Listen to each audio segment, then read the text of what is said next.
problem I got now is this empty glass. Drop it in and throw it down. Can I get me another round? I'm getting a ball.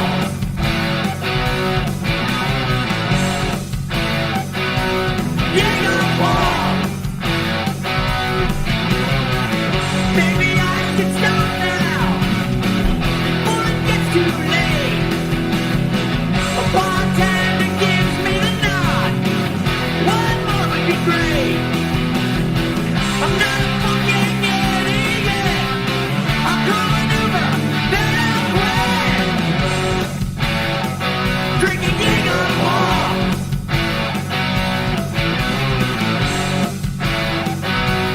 Jaeger Ball. I could be drinking whiskey. I could be drinking beer. If I could drink responsibly, why the hell would I be here? Drinking Jaeger Ball.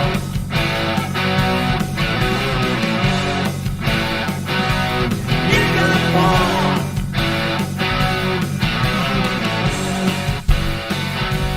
Jaeger Ball.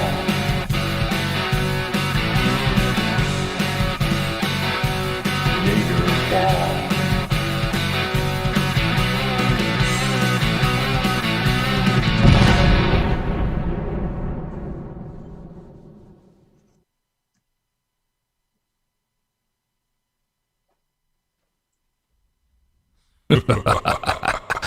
We made it. It's another Thirsty Thursday. What's up, blind viewers? How is everybody doing today? All right. Let's just start right away. I mean, come on. She's from Minnesota. She does everything. I mean, come on, everything. She is a paralegal. She can give you a tattoo. She can do your hair. And she's even a life coach. She's a hottie over 50. That is right. Ad-Van-Tures Over 50. There she is. Welcome. Hey. Hello. Thanks for coming on and hanging out with us. Thanks for having me. No problem. What's up, everybody out there in Chatland? Oh, there's Planet Blair. Hailing frequencies are open. What's up, everybody? Everybody. Wow, lots of folks. Yeah. There's Wendy Yo from Minnesota. Hey. Raven. Hey, Wendy. Nez, Pool Pulse, Uncle Boozy. There's Lola. Lioness. What's up, folks? What's up? All right. Oh, my goodness.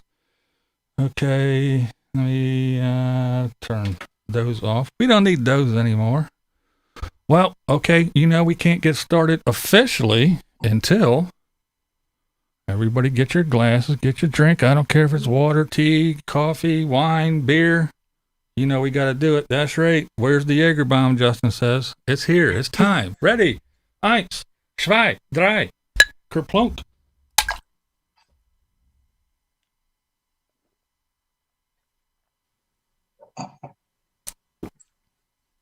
All right, now we can start. It's official. What did Boozy say? I'm still boozy from last night. Cheers. That's right. Cheers. Oh. Big night with Tracy. That's right. We got her here. She's going to help the chaos. Contribute to the chaos. Hot chocolate. That works. What's up, Linda? No fear to trek. All right. All right, guys. How we're going to do this, I'm going to ask some questions. Get started here. Going to have some chit chat. So you guys kind of bear with. Then we'll get over to you. We'll take any of your questions that you have, and we'll just go ahead and do the show as usual. a co-host, so I don't have to do it by myself. I got help tonight. So, so let's see. Where are we going to start? First of all right, I know where I'm going to start. Girl, roller derby. Roller derby chicks are hot. Come on. Tell me about roller derby. That has got to have been wild. Come on. Yeah, that was scary. And they make you have insurance before you can even play. Oh, yeah? They make sure you, yeah. And I saw a girl break her arm, and yeah, it's real. A lot of people ask me, they said they thought it was fake, like wrestling. Mm-hmm. And it's not. I can assure you it's not. Yeah, those girls were tough, man. Yeah. Was it fun? I'm not that tough. Yeah, it was fun. It was fun. And all the girls were amazing. But yeah, as a single mom, and my daughter was, I think she was 7 at the time. And after I saw somebody break her arm, I was kind of like, you don't get paid for it. You actually have to pay dues every month. And then you have to do all this volunteer work and everything. So it takes up a lot of your time because you have to practice with just your team. And then you have to practice with all the teams. Yeah. So I would say it probably takes up like 20 hours of your week. Wow. Yeah. And you don't get paid for it. Like I said, I had to pay $50 in dues every month. And so, yeah. So it's not like you made money or anything, but it was a lot of fun while it lasted. And yeah, something to knock off the bucket list. Ron says he never understood the rules. I don't understand them either. So it's not alone. Like getting points. Yeah. It's hard to understand. Yep. All right. Well, while we're on the, I guess the adventurous side of things, your video with your latest one, you were in the Jeep doing the Jeep ride, and then you did the NASCAR thing. How was that? How was the NASCAR thing? Was that fun? Yeah. That scared the shit out of me. Did it? But yes. Going like 160, and then you're going straight towards the wall. And then I didn't realize at first that then they drop down to then turn. Yeah. So the first time I'm like, oh my God, we're going to run straight into the wall. But yeah.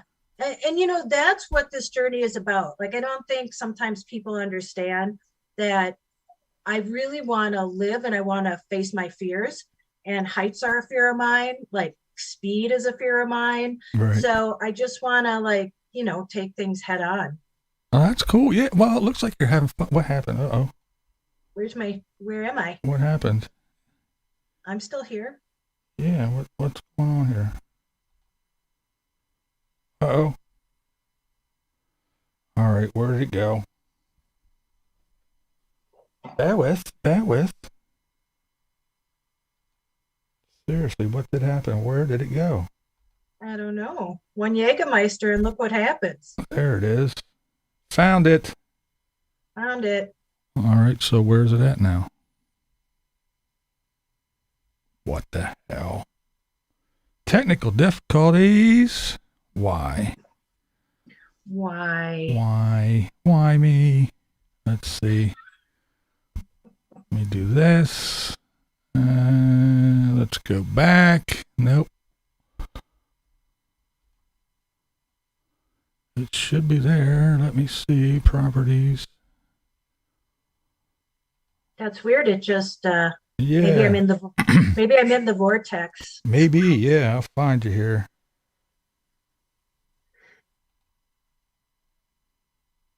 What is Technical. Oh yeah, it happens just when things get interesting. So I'll read the comments. You work on that. I would say something, but I'm an innocent person. Oh, looks like something's happening. I'm trying. The invisible girl. Just see the invisible girl. Yeah. Oh, there we go. Okay, I'm back. Are you there? Are you there? Yep. I'm here. There. Okay.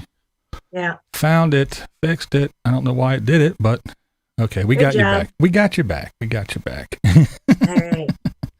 Oh, always something. It's always something.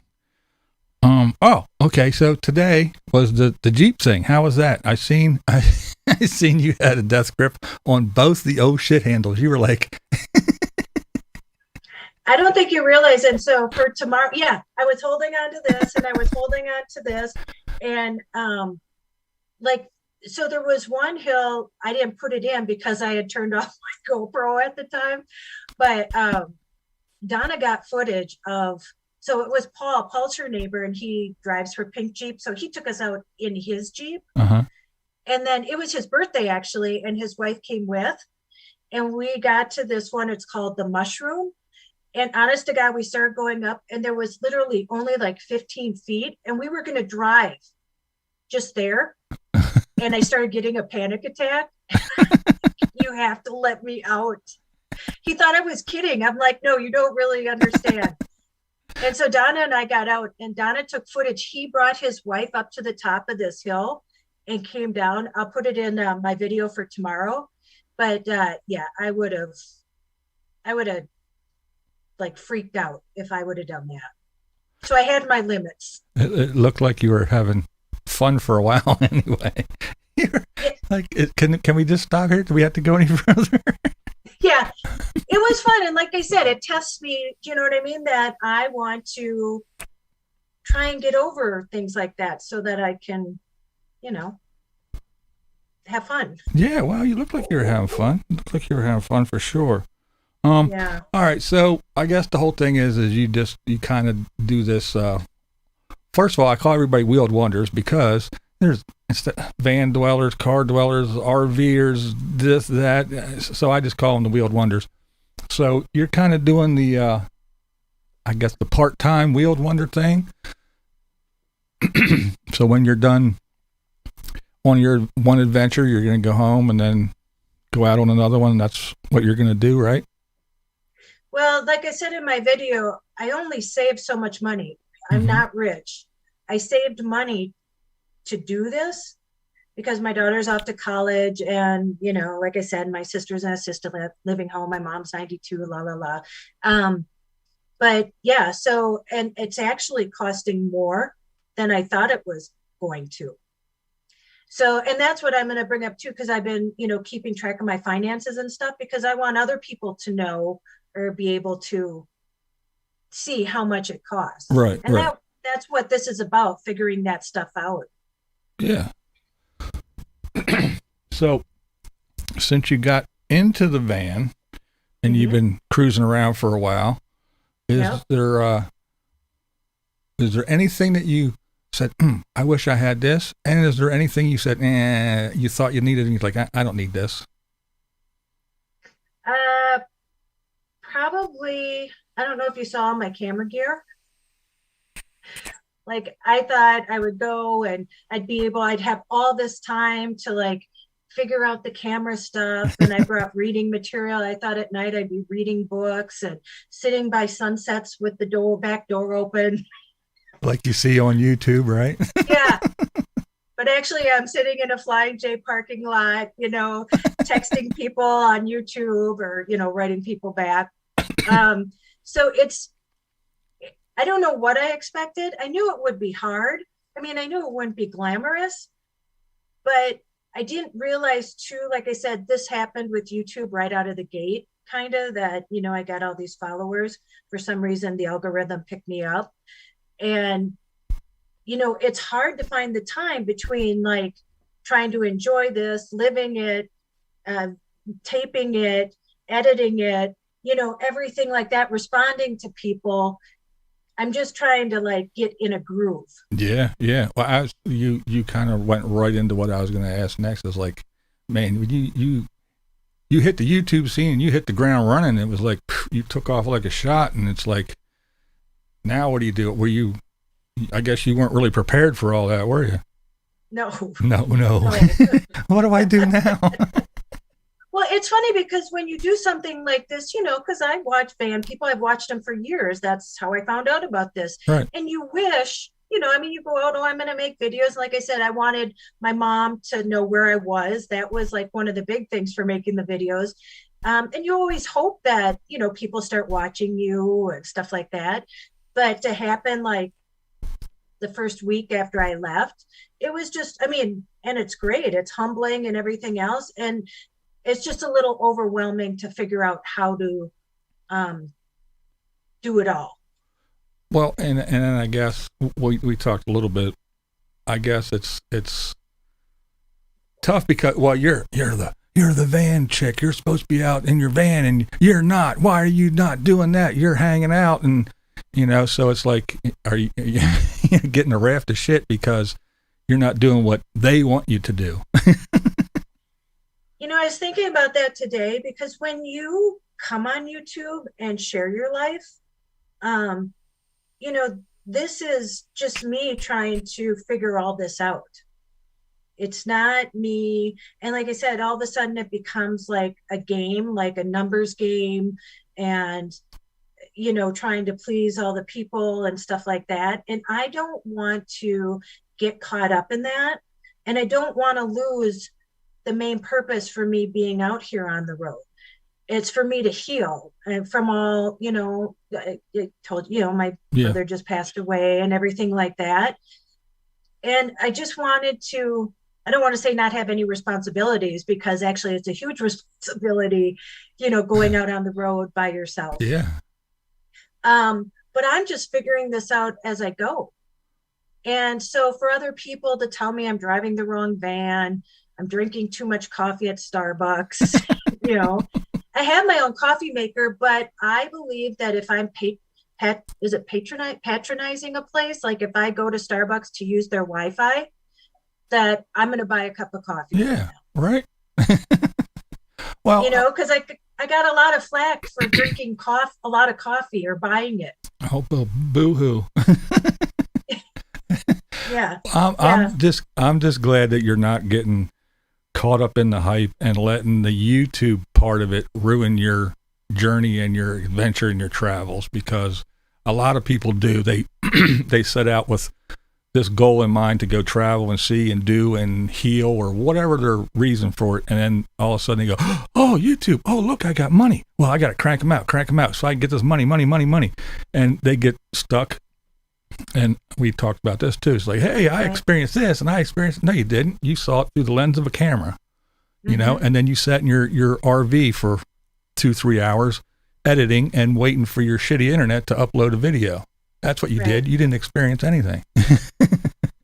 Right. And today for me was like just a normal day.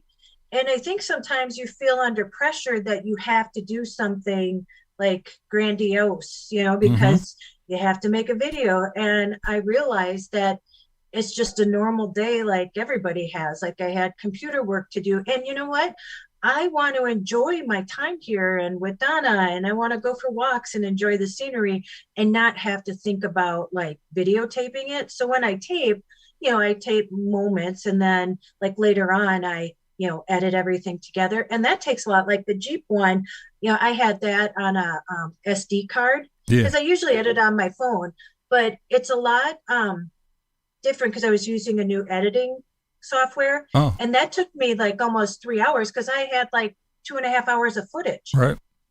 And, so you have to watch it, then you have to cut it and all this stuff. And so I don't know if sometimes people realize like the time that you only have 24 hours in a day. And you're trying to still like experience, what I came out here for. Right. But I still want to share it.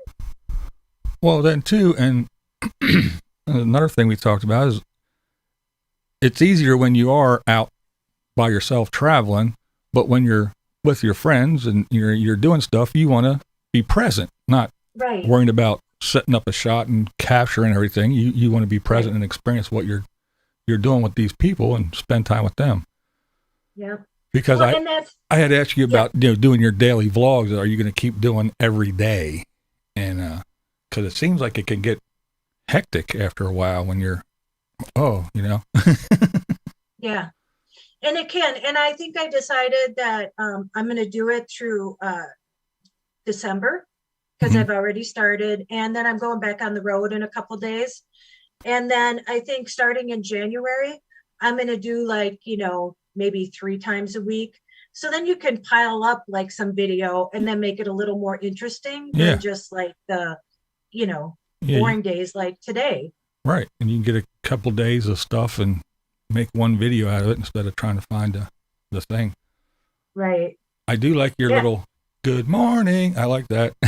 You start all your videos like that. That's cool. You got your little. I don't signature even know thing. how that started. I mean, it was just the first one, and then it just kind of caught on. So. Well, it's cool. It's cool to have that little signature thing. I think it's cool. It's pretty awesome.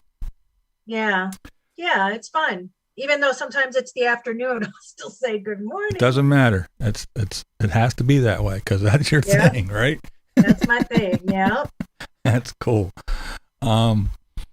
Now we've for anybody who didn't watch the video, she's talked about her nose piercing.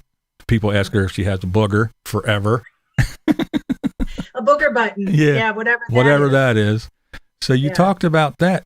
I can't remember. Did you talk about your tattoos at all? I know you have a few that I've seen.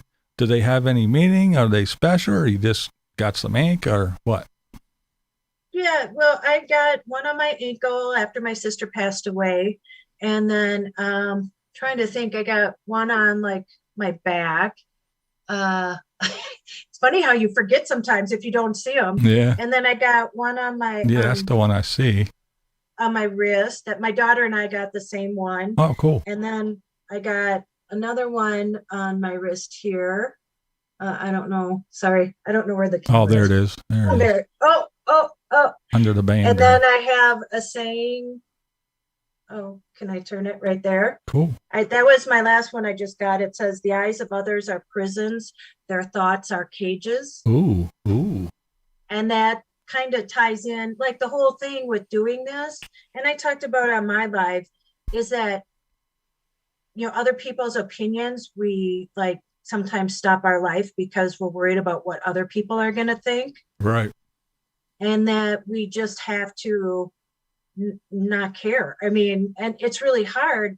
And I think this is a lesson for me, even getting this YouTube, like come on so fast. Yeah. Is that I'm starting to realize now that people that leave bad comments, I mean, there's nothing I can do about that. It's always going to be like that. Yeah.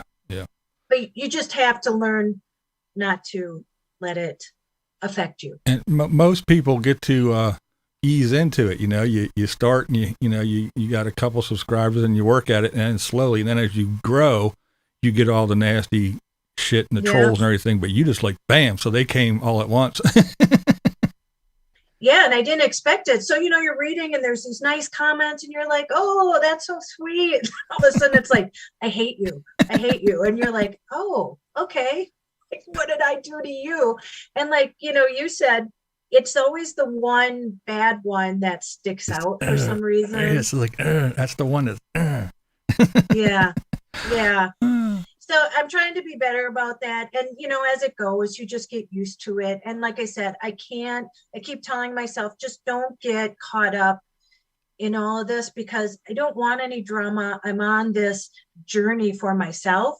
And, I feel like I'm sharing it with other people. So if they want to come along on the ride, I welcome them, but I'm just doing it what feels right to me. Yeah. Like nobody really has to give me their opinion. I love when people like give me tips or help me out and stuff like that. But telling me I'm going the wrong way and stuff like that, well, it's my way. That's right.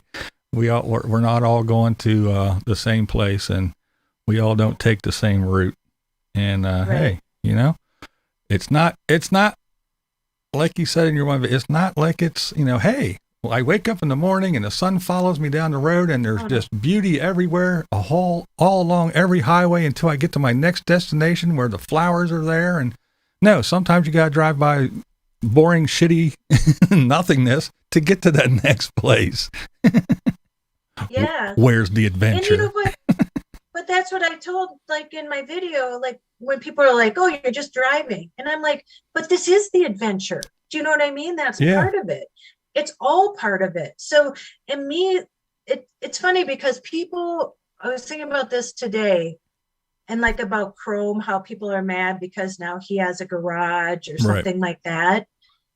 I said before in one of my videos that I am very privileged to do this because I want to do it, not because I have to do it. Yeah. And that, people kind of want to see, I think, van life people, like living this, I mean, get it, minimalistic life, because that's what it is, because you can only fit so much in your van, and that's great. But it's like they want to see people like downtrodden. Do you know what I'm saying? Yeah. Like sometimes they don't want to see you. Like I'm staying at Donna's. Well, I came here to enjoy Sedona and my friend. And you see how much we laugh. I mean, that's why I've stayed so long. Yeah. If it wasn't this fun or there wasn't that much to see, I would have already moved on. But this is my journey and that's it. And I'm, trying to show people, hey, this is Sedona. This is what I'm seeing. And you can see it through my eyes. And then when I move on, you can see those other things. Does it really matter? Because somebody said, oh, you're really not a van person. You aren't living in your van. Well, it is. That is my home. I don't have another home. That's right. But I happen to know people along the way and how kind of them I get to visit them and they invite me in their house. Right. Any of my moderators, please, could you put a link to her channel, please, up thank you. for everyone? And that way you guys can go over and check out some of the stuff, because I'm referring to some of her videos, and I'm going to actually refer to one now. Well, actually two or a couple, but your mom is amazing. She is so awesome. She's funny, and she is so gorgeous for her age. I cannot believe when she said her age, I almost fell off my chair. I was like, wow, she is amazing. And she had 6 kids. Oh man, that's crazy. So my question is, what were you like as a kid? What kind of kid were you? Like, what kind of kid was I? I was pretty easygoing. I played sports. I've been into sports my whole life. Yeah. And so, it was either school or I was playing softball or volleyball or, so yeah, I wasn't, and I'm the youngest of 6. So I was always the one in the way, the one they had to babysit, So I kind of actually kept to myself. Thank you, Lola. Oh, now that's not working out. What the hell's going on here? What's that? The chat isn't working at the moment. No, I'll fix that. So were you like a popular kid? Were you like a jock or in school? When I was growing up, I'll have to put a picture in one of my videos. I have like red hair, like auburn hair. And then when I was a freshman, I got braces. Uh-oh. Yeah, hang on one second. I'm going to see if I can fix this. Everything went dark. What the hell is going on? This is just, why is everything screwing up tonight? I think I'm in the vortex. I think that's it. We'll blame that. I'm going to get this to work if it kills me. Right? It just might. It might. Mm-hmm. Has this ever happened? Oh, there we go. All right. Let's see. Oh, blind guy issues. There we go. It's all good though. Yeah. All right. Okay. We got that working. What I wanted to say, Lola put, there we go. I was going to say, oh, it's not working again. What is the issue? What's not working? There it goes. There. Linus. Put up your link.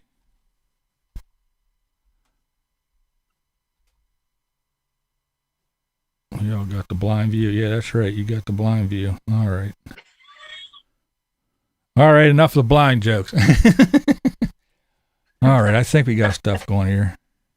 Okay. Yeah, we're hilarious. Bear with. Yeah. Let there be light. And it was good. Yeah. Mm-hmm. Let me see here. What were you saying? Thank God, I thought I was blind. That's right. Oh, no, I'm blind. Oh, that's right. I was blind. Okay, I see. There we go. All right. Poltergeist activity. Mm-hmm. All right. We got shit working again. Oh, man. Always something. Always. Got all this stuff going on. Oh, what the hell is going on over there? Oh, Lordy. I'm not even going to try. I'll screw something else up. Oh, what a mess. Maybe that's why everything's going crazy for somehow. Everything looks good here. Yeah, I have a monitor here. There's one in front of me, and there's one over here. So I got all this shit going on. Oh, you got, yeah. I have YouTube up, Zoom's open, the OBS is open, and then the chat's over here, and I got a mixing board and preamps and all kinds of shit going on. I got a little, looks like a cockpit of an airplane in here. I have an easy job. Yeah, I know, right? Mm-hmm. Here's Beanie. What up, Butter Bean? And my homie Romy. What's going on? What's going on? All right. I'm going to see if I can't figure what's going on over here. If you guys got some questions for her while I see if I can't figure out what's going on here. What's up, Badge? Is this your first time? Yeah. Fuck you, Badge. I used to like you. All right. Where's my cursor? There it is. Okay. Oh, God. So much shit going on. I don't know why. Let's see. Trying to see if there's any. I always type in caps. How did she find her van to buy? I'll answer that while you're. That's a good question. I was going to ask that too, because I know right now vans are in very high demand and parts and everything else is so hard to get. Yeah. That's actually a good question. So I found it on Craigslist, and I never knew about a Roadtrek till I actually just taken walks when COVID hit, and I saw one in a driveway, and I went home and Googled it, and I saw it had a shower and a bathroom and stuff in there, because that was my one requirement for a van, was that I had a bathroom. Right. And then I would just check randomly. And I went to start looking at vans, like empty vans, because I thought I would do a build because I didn't know how I would afford it. And one day I just randomly looked on Craigslist, and this guy was selling this Roadtrek. And he said, interested parties only. I was the first one to respond, went the next day, met him, saw it, and bought it. Wow. That's awesome. Well, it had new brakes and new tires, and it only had 56,000 miles on it. And it originally had come from California, so there was no rust or anything. Oh, yeah, nice. And so I knew if I didn't buy it, that the next person would buy it. Oh, yeah, that'd snap it up. Exactly. Yeah. There's the radical one. He wants to know, what are the strangest things she has seen in her travels?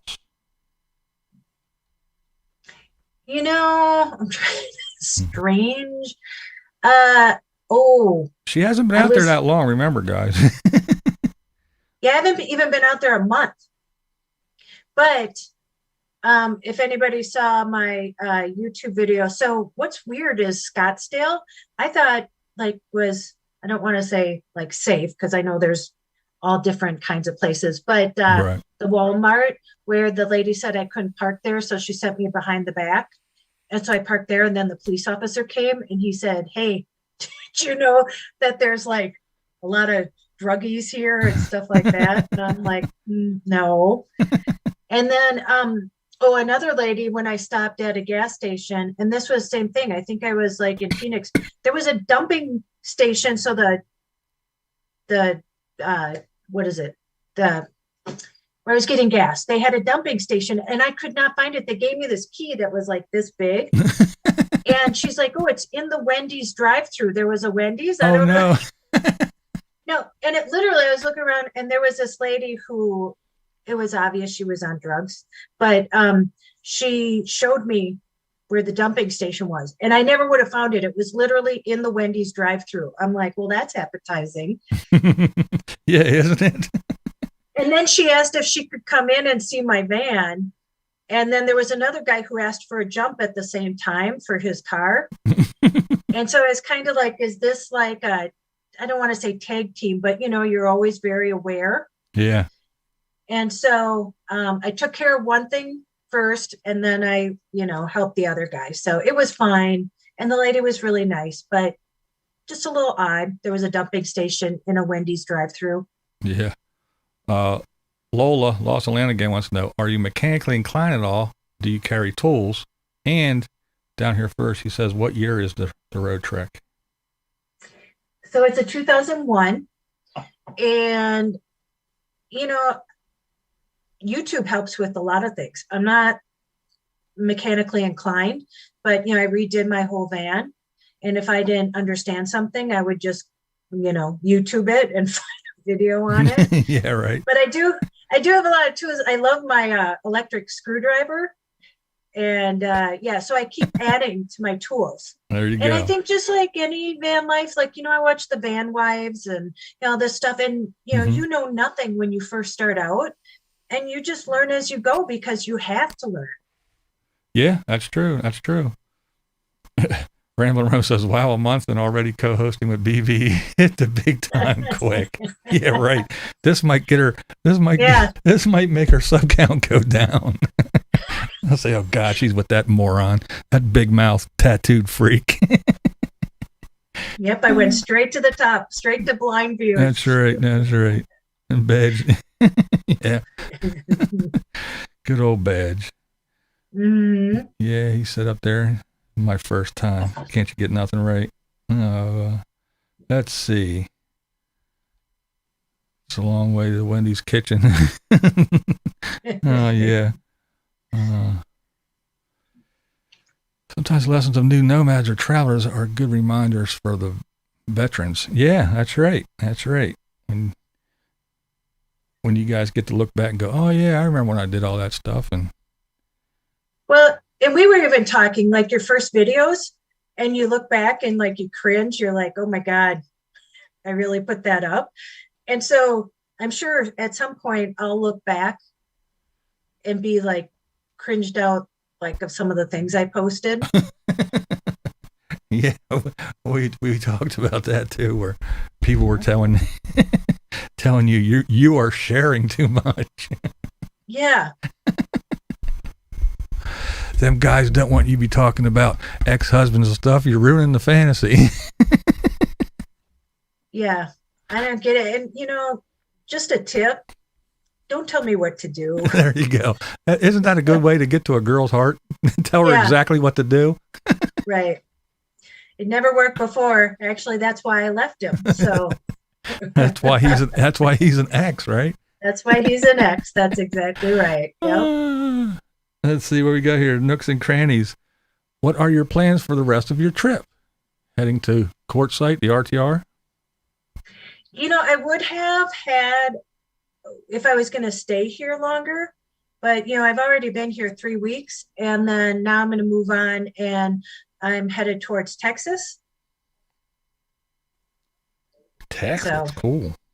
Texas. Yeah, my nephew lives there. Oh, awesome. So that means you won't be traveling again and people will be yelling at you again, right? Because you'll be visiting people, and that's not what they want to see. And that, yeah. Well, I will be van lifing it, like I'm going through, New Mexico and, all these other. I actually plan on stopping this time because I don't have to get somewhere at a specific time like I did when I left Minnesota. Yeah. I still don't think people understand. They're like, oh, you should take time and get off the freeway and do this. And it's like, well, I had somewhere to be the first time I took off. Yeah. Charles said, no two nomads are alike in their experiences going to the same places. Exactly. And that's why you see, sometimes it does get monotonous when you're watching, especially when you're watching a bunch of the YouTubers and you're going, oh, not another person standing on the corner of Winslow, Arizona. I don't want to see another one of those videos. But, some places it's like, oh, okay. From their point of view, they might not have shown the same part, or they might have not hit that big, touristy spot, but showed you something around that area that everyone else hasn't shown you. So yeah, everybody is different. You do get to see it from everybody else's eyes. I agree. Well, and that's what I wish people would, like when I did my video, like, like social media is lying to you. Yeah. And then some people got mad at me and said, oh, no two spirit experiences are alike. And, oh, you're so negative. And somebody said, I don't think you've been on the road long enough to have an opinion. It's just like, but I wasn't putting anybody down. I was just saying, listen, I just hit the road and I don't see them sleeping in Walmart parking lots or.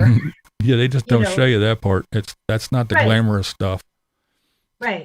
Lola wants to know what part of Texas, not specific, but she says Texas is big. So what general area of Texas? Well, I think I'm going to stop in San Antonio, and then he lives in Houston.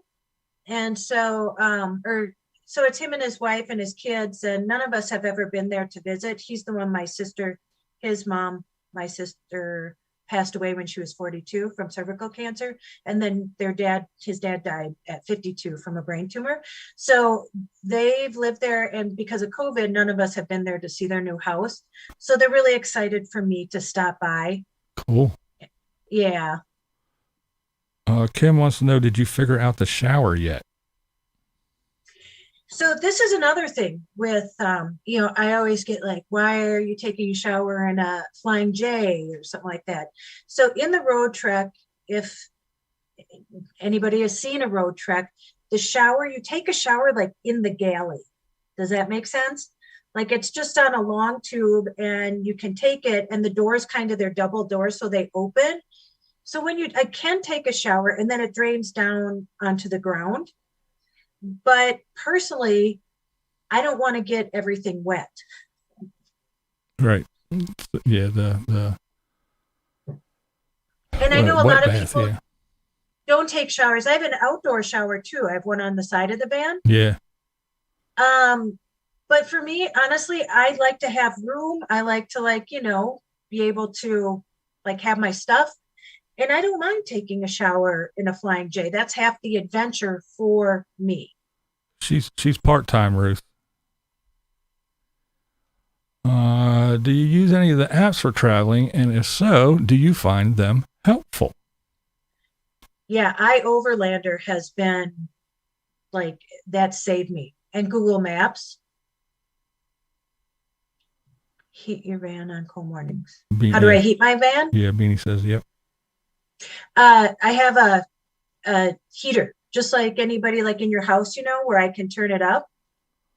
Yeah, and that's the good thing with those Roadtreks. They are basically, it's an RV base. It's not just a van that somebody built out. It's actual, I guess, Class B, I guess they call them. Yeah, it's a Class B, and it has a full-size air conditioner and a stove and a microwave, and yeah. Evening Shade. Hi, Ad-Ventures Over 50. I just started watching your channel a couple of weeks ago. I like it. Best of luck. I have a lot of nomad friends. Thank you. There he is. Blue Van Dan. Howdy, neighbor. I'm still just a boring YouTuber wannabe. Takes work to be this boring. Oh, Dan, you're something. You're something. That's right, Mayhem says, and you're damn good at it. Yeah, you're an expert. Oh man, isn't it nice to have friends?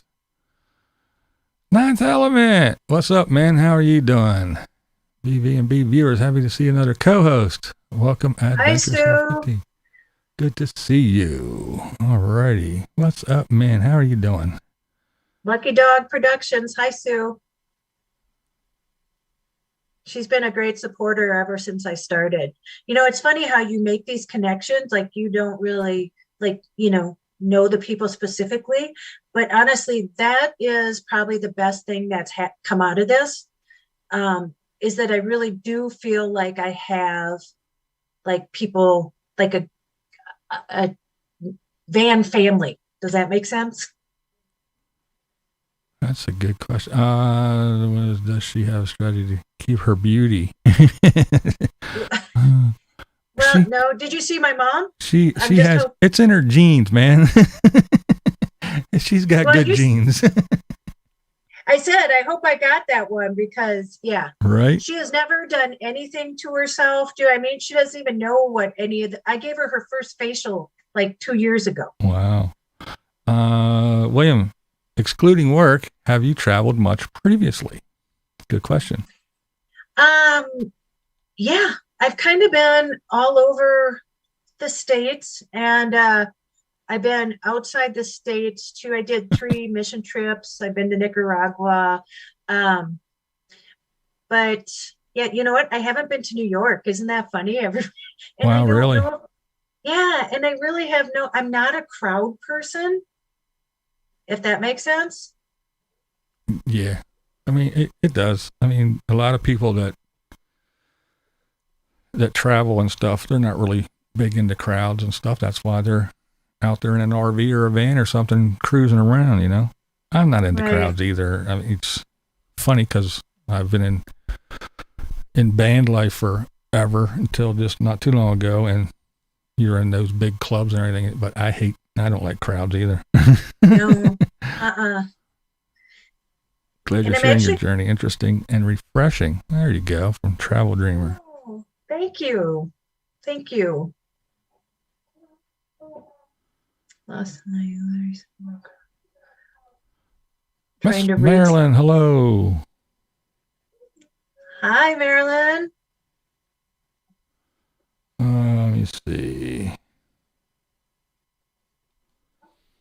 It says, I was full-time until last November. For 1.5 years, I had my caravan professionally built out, but I tried again this summer and it hurt my leg. Oh no, I love the lifestyle, but needs van. I can stand it. Yes. That's the one thing about vans for this old guy. That's like, no, if I can't stand up, I don't want to be in it. And that's why I got the Roadtrek, Yeah. because I can stand in it. It's like a studio apartment on wheels, basically.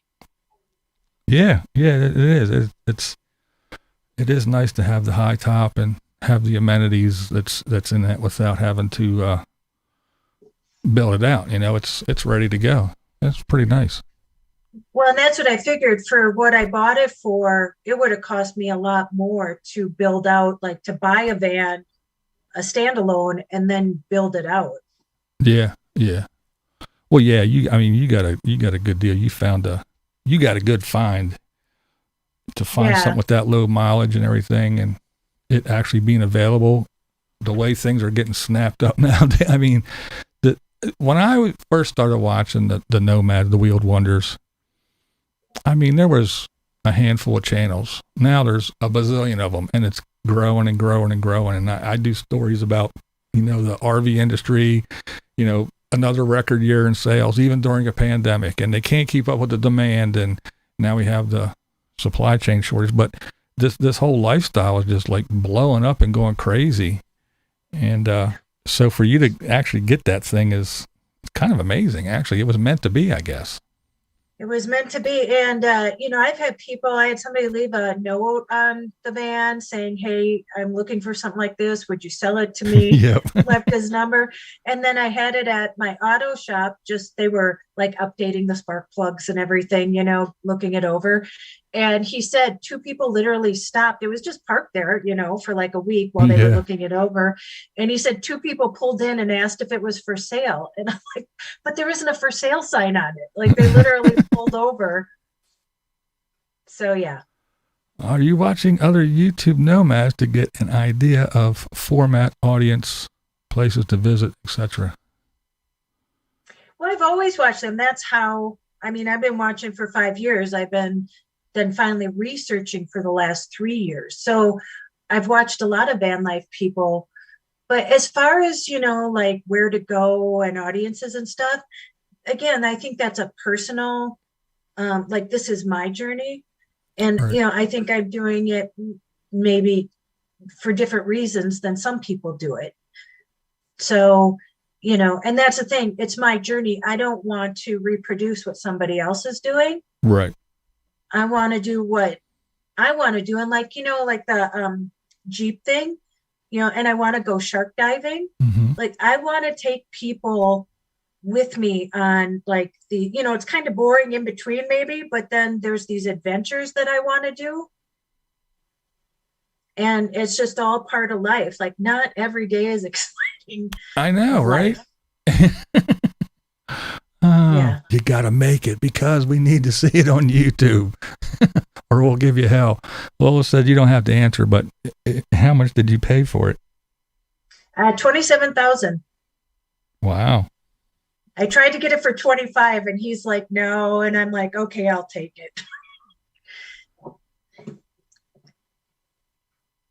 Yeah, that's a good deal. Like I said, it must have been fate. He was meant just to be. a really nice guy. He had owned they were an older couple, Yeah. and his wife wanted to travel to Alaska.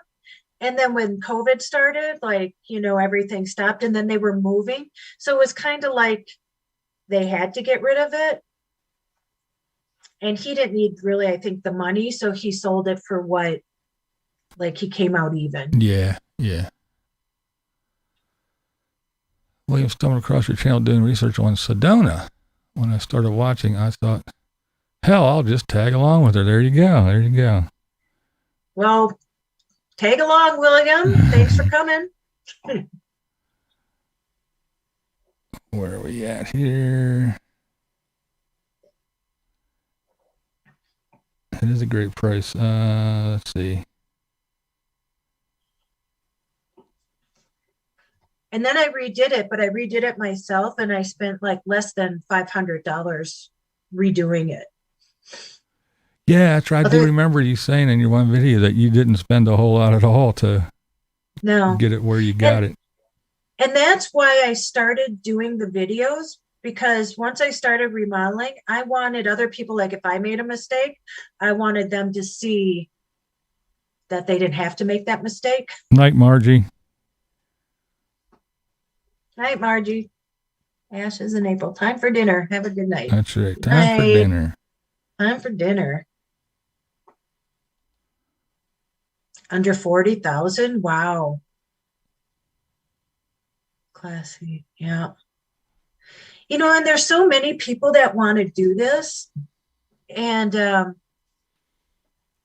I think that what's hard is the parking. I think that now with rent so high that they should change the parking for RVs, or they should have specific parking that's safe, because so many people are doing it and doing it not because they want to, but because they have to.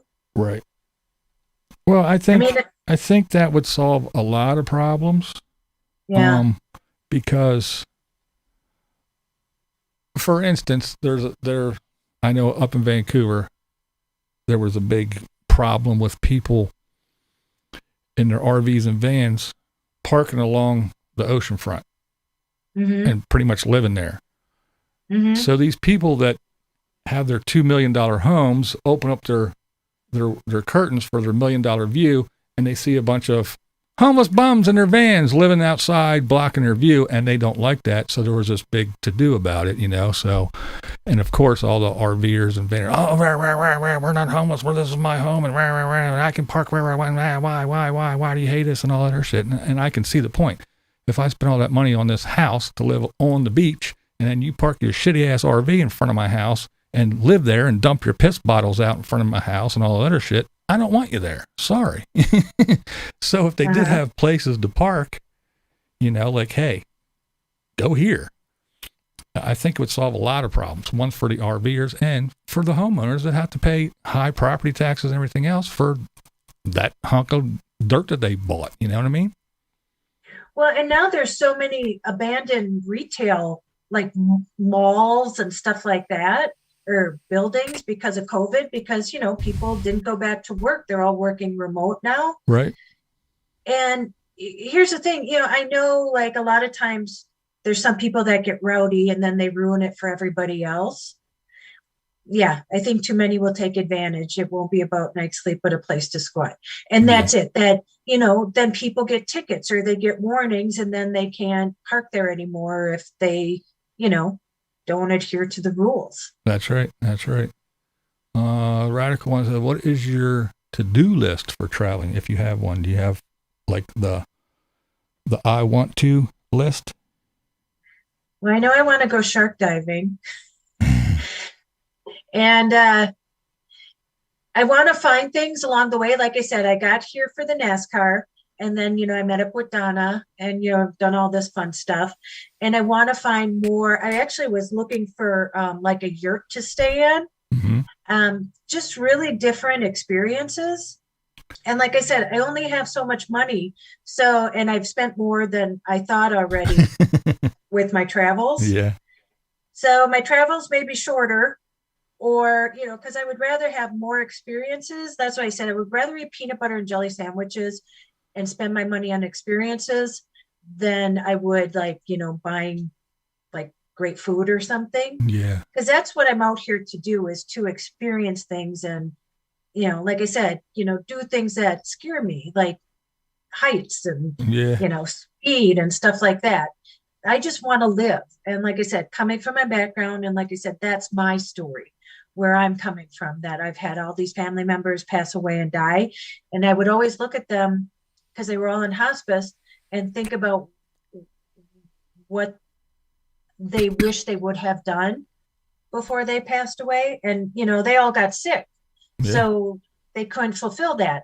So I kind of feel like I want to squeeze that in now in case something happens to me and I get sick sometime. I understand. I got you, because all we talked about is like, I wanted to, that's why I started watching all these RVers, because I was like, I want to go see while I can still see.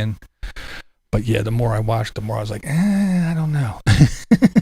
Blind guy on the side of the road, broke down RV, can't get it fixed. No, I'm good. But Donna is an awesome host, I have to say, because I think you mentioned it in today's video, if I'm not mistaken, how, you could have went there and hung out with her, and you could have been, like, here, I'll show you this place, and now let's sit on the couch and sit around and eat. But she's like taking you all over, showing you all kinds of awesome stuff. So she's an awesome host. It's a cool place to be, for sure. Oh yeah, and that's the thing. There's no downtime. If you see, like, between like making the videos and being gone and then Donna's like, yeah, I'm tired. I'm like, well, Donna, we have not stopped. And I do a lot, but even I'm tired. That's right. And tomorrow we're actually going to Phoenix tomorrow. We're supposed to go on Tuesday to look at Airstreams, because Donna wants to look at them. But then Judy came in town. Judy was amazing. I don't know if you saw my interview with her. Yes. She's a cool lady. 66, and has traveled all over, the world. So I've been running it, and that's what I love to do. I love to interview people, and I love to hear stories. Yeah. So it's been great that way too. I mean, that was random. So yeah, tomorrow we're going to look at Airstreams in Phoenix. Airstreams. Is there an age limit for van life? No. As long as you can crawl around and get up and down, and I guess there's no age limit, right?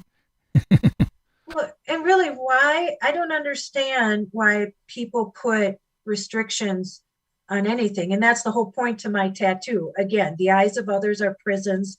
Their thoughts are cages. Yeah. Like, why would we think that we were too old, if you're healthy, to do anything? Yeah. I mean, that's like, with me, I get the well, you don't act blind. What am I supposed to do? Walk around like that. Hello, who are you? Yeah. I don't act blind. Well, you're right. I mean, just because you look at me and I don't seem a certain way doesn't mean it's not. And I could lay down in the bed all day going, oh, I can't see. I'm not even getting up today. Why even bother? But no, It's like, do what you can. I mean, there's really very few things that I can't do anymore. I can do just about everything I used to be able to do, but just a lot slower, and it's more of a pain in the ass. That's like people say, well, if you can make videos and you can do all this, why can't you go out and work? Well, I could. I mean, I could go out and hang drywall or paint or whatever, but do you want me walking in your house with a cane and spending 4 days to do something that another guy's going to do in a day? Are you going to pay me for my time because I can't do it quick like everybody else can?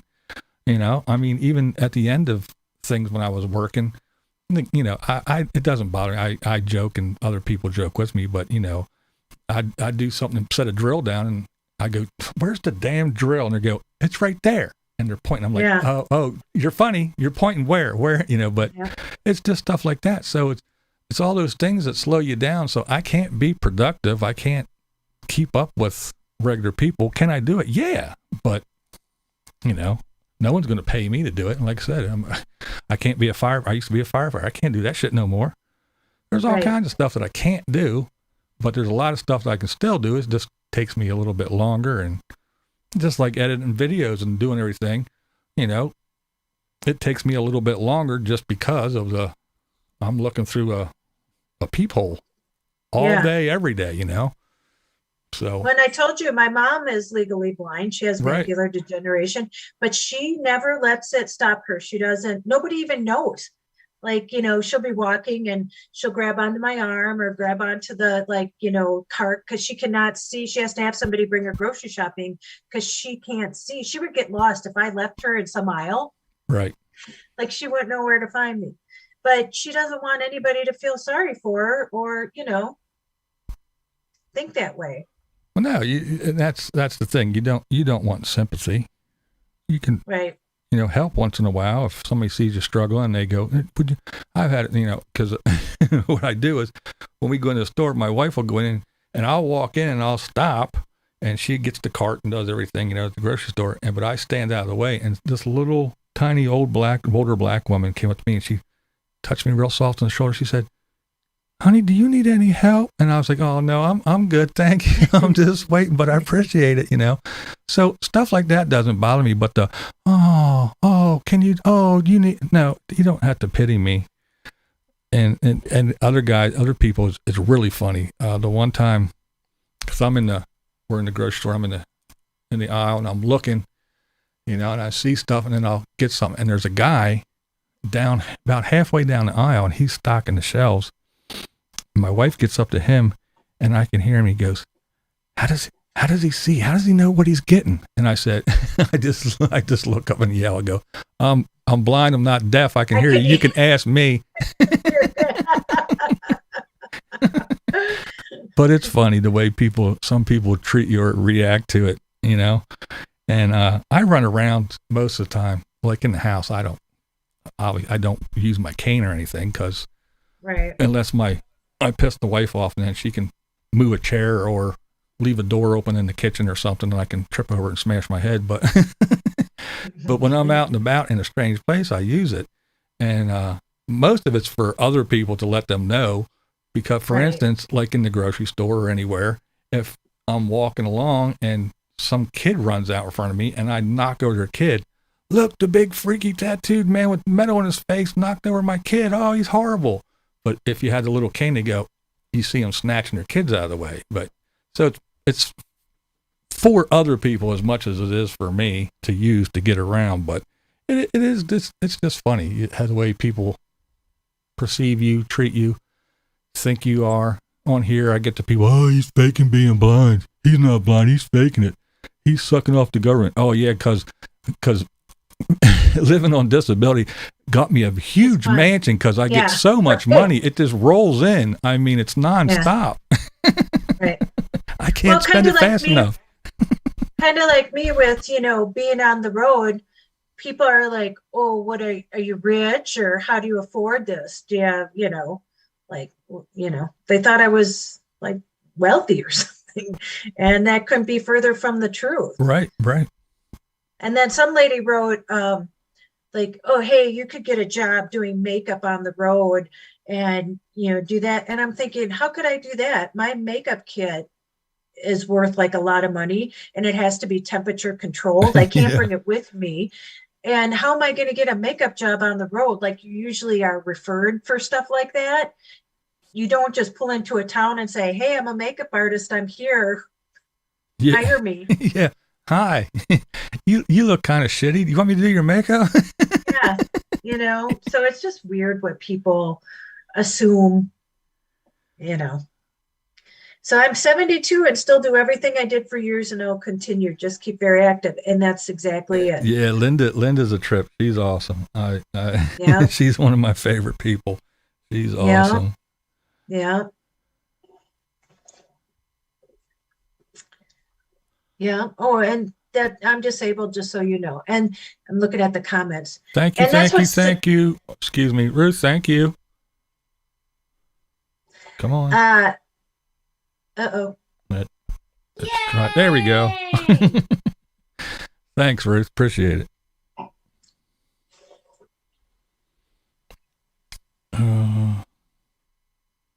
Oh, you're disabled too. Okay. Whoops. Dang it. Everything is going awry. There we go. I forgot it goes to that other thing. Oh. Ah, you're getting through it. It's almost over. I'm doing it. I could be a gigolo and make tens of dollars. There you go. That's right. What's bad say? Roadside stand makeup. Yeah. Well, Donna and I have been making jewelry, so maybe I could sell my jewelry on the side of the road. There you go.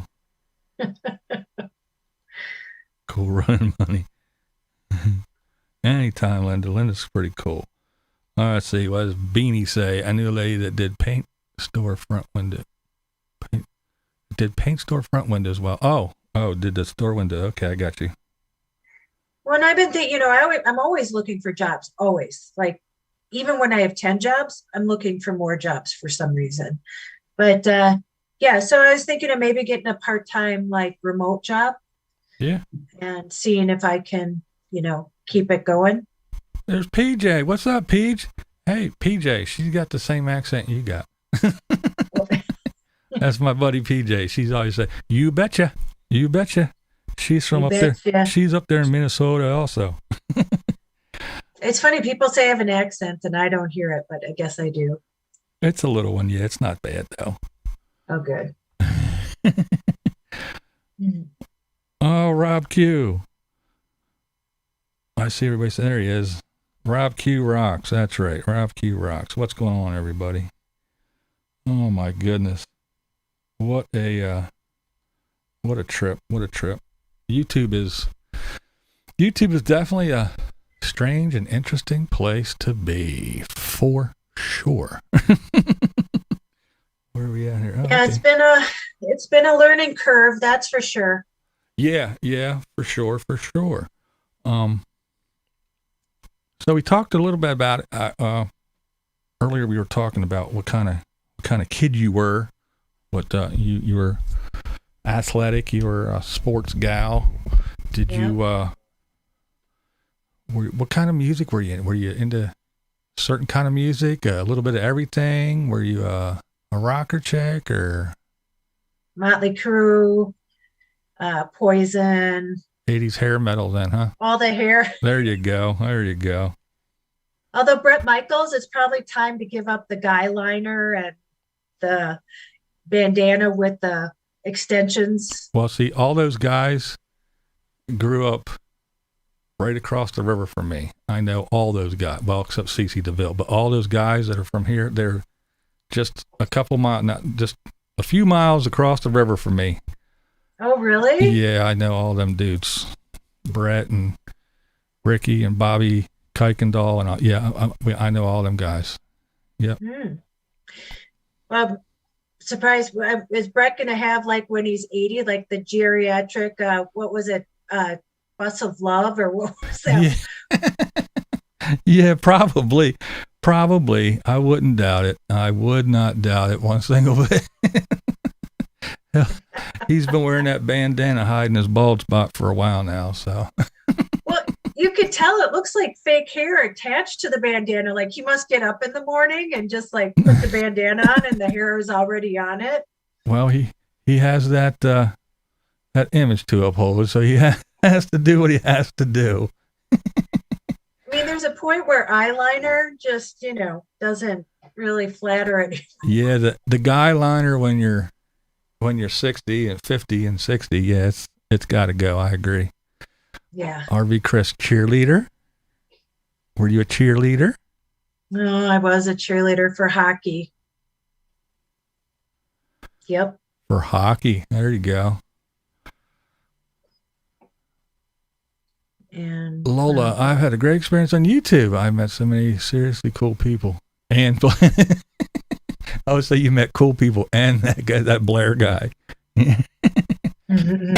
Planet Blair's the one who did the Jaeger bomb song for me. He did the little music that plays on my intro and all my videos when the shit's blowing up, that music. He did that for me. So he does all my music for me. We've been friends since teens. Somebody said Brett Michaels will be doing a show in the residential home, how to pick up chicks in the senior homes. Oh yeah, Beanie. Yeah. And someone asked, geriatric rock of love. Yeah. Somebody else is going to have to drive the bus. They'll have to have a lot of bathrooms on that bus. Yeah. Somebody asked if I was a musician, and I was. I played the guitar and the flute, and I got a solo in our play. It was called Sin and Woman.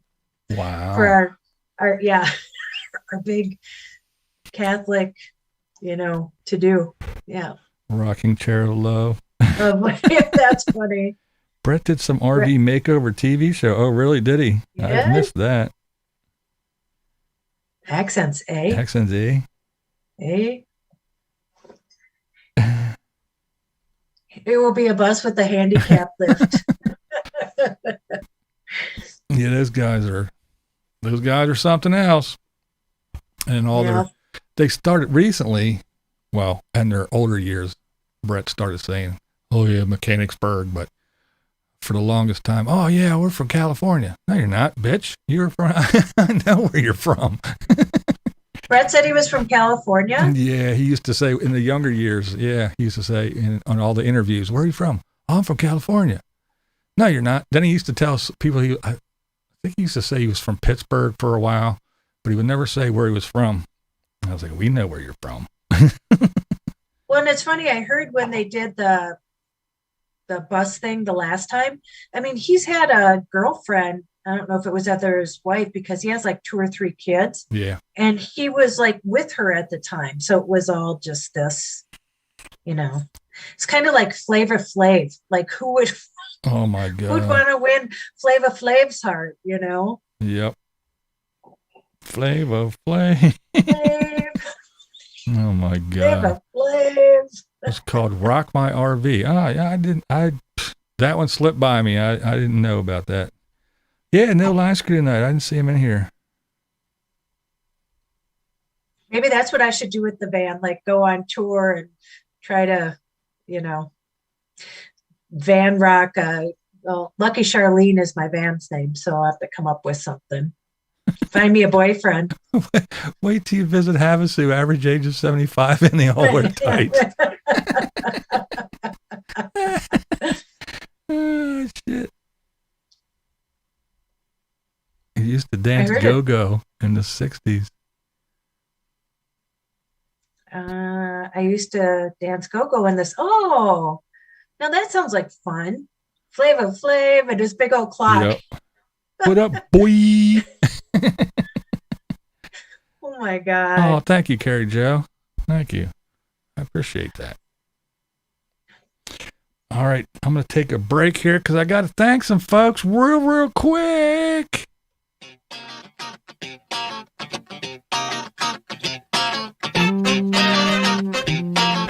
Thank you, guys. These are the guys that make it all possible. Help the channel out. Appreciate it.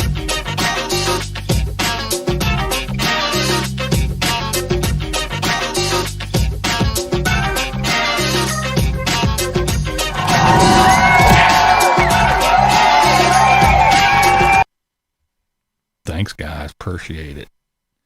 Almost forgot. Gotta thank the folks that help out. Flava Flav was definitely more nuts than Brett. Yeah, that's true. And then he was with Bridget Nielsen. Do you remember that? Oh, She's yeah. like 6'3", and he's like 5'2". And yeah, giant. I mean, white, chick with blonde hair, and he's like a burnt match. I mean, he is a dark brother. And a little tiny guy. Yeah, man. Funny shit. Yeah, with the big clock on. What was the clock for? I don't understand. He wore them clocks all the time, man. Those aren't tights. Those are edema stockings. Oh, shit. You guys are funny. Flav looking for love always. That's right. Oh, Brett will be chasing your mom for sure. Yeah. He wears more eyeliner than her, though. I don't think she would date him. Old rockers never die. They just fade away. They keep trying. They never give up. Yeah. Fun stuff. Yeah. All right, where are we at here? Great exercise. Because he knew what time it was. Who is the comedian that said Flavor Flav looked like a burnt cat? I don't know. It might have been Chris Rock. Let's see. I don't know if time I saw. Look at the Rolling Stones. Yeah, them guys are ancient, right? Oh my God, they're still going though. Yeah. They're like the crypt keepers, all of them. They are. There are some old dudes, man. I'm surprised their fingers can still move to play instruments and shit. I guess Charlie Watts did die. The drummer did kick the bucket, I believe, if I'm not mistaken. What about, I saw Nikki Sixx the other week. Yeah. And that guy still, like, full makeup, that, mullet, tight pants. Still dyes the hair, that jet black. Oh, yeah. And he's married to like a 22-year-old and just had a baby. Yep. Yeah, he has a YouTube channel. He interviews all kinds of rockers and stuff. Yeah. Yeah. It is a good channel. And see, now he's on YouTube. Everybody is. I was rockers die. Go to YouTube. I was just watching YouTube last night, sitting down there, and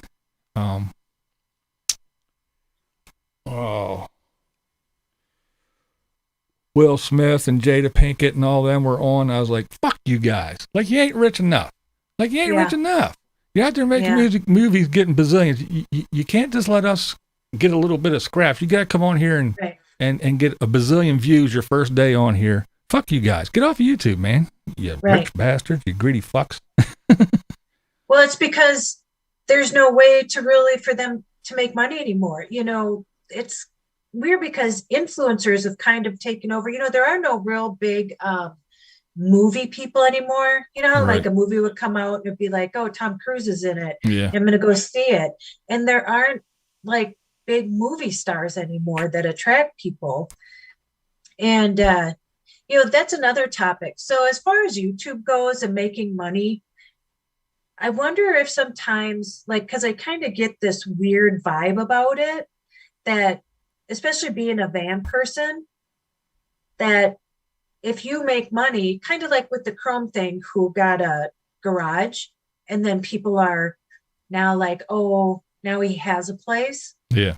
Is that not allowed when you're a YouTuber? Nothing's allowed. And I say it all the time. It's the whole point is do it and have fun. Whatever makes you, isn't it the whole point of why if you want to make YouTube your job, like Chrome, it's his business. He made it a business. He made it his job.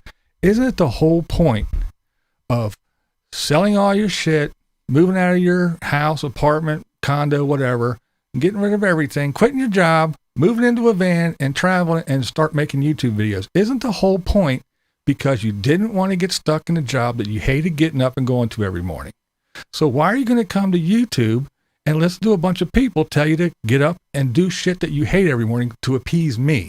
That's not the point, the way I see it. I don't know, but that's what people do. They're like, oh, well, I got to be a slave to YouTube. And I said today in my video, just because somebody is a member and throws you $1 a month, or you're on your Patreon and they throw you $5 or $10 a month, now they're going to be your director and your co-star, well, I want you to talk about this, and I think you should go do that. No, it doesn't work that way.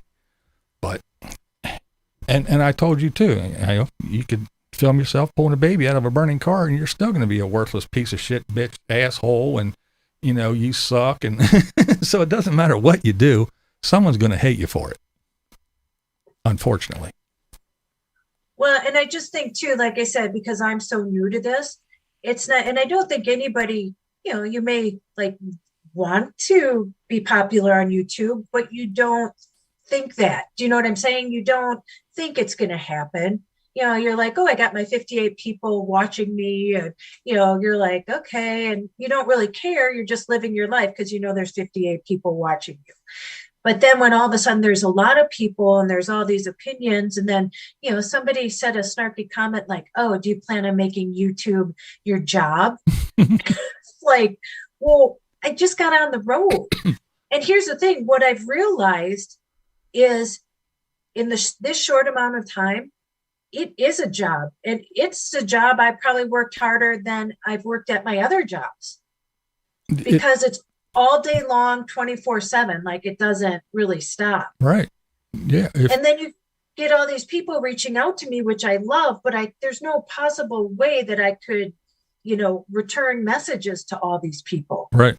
Right. Or keep up with the comments, or, I mean, like all day long in between what I'm doing, I'm online. And that's the thing too. Now I'm tethered to my phone, or I'm tethered to my computer. And it's kind of the, this balance act that you have to come up with. Yeah. It's crazy. Well, and you said that, a lot of people don't look at it as, oh, I want to make money. But there are those people that do think, and they get upset when they don't. It's like, I'll just use an example because it's what I watch a lot, is some of the full-timers, nomads, Mm-hmm. like, well, how come Nomadic Fanatic and Pandemonium and this, how come they get all this money and all these views and they have all these subscribers, and I'm doing the same thing, and look, I'm camped right next to them. Why ain't I famous? Why ain't I doing it? Why can't I make a living off it? Why am I struggling and I can barely afford gas to move from point A to point B? And how come it's not me? I'm filming the same shit. I'm sitting across the fire pit from them. And so there are those ones that just, they just can't understand it. They can't grasp it. And they get kind of pissy at other people that are succeeding and they're not. Well, and there's some, who is a girl? Her name was Janelle. Do you remember seeing her? She was young and she had the snake. Mm-hmm. And she had this, do you know who I'm talking about? I sure do. Yeah. The black chick with the white snake who came on YouTube and got 1 million views right away and then went away. Yeah. And then she went away. Yep. And I was looking for her the other day because, she was entertaining and she was then redoing another van build. And I think sometimes like, it's just too overwhelming. I mean, I only got like how many views when I first started, and I cannot imagine getting that many views and then feeling like responsible to keep up content and, and all the hate. I mean, the more viewers, the more hate. Oh yeah. Yeah. I mean, it's just in a numbers game there. It is. It's rough, but and the people that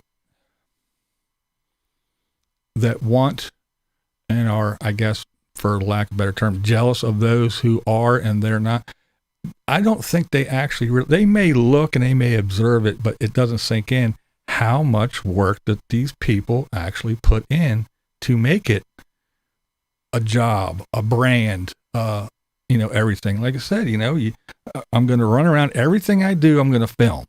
And now I'm going to go in and I got to film something extra to put on my Patreon page for those folks.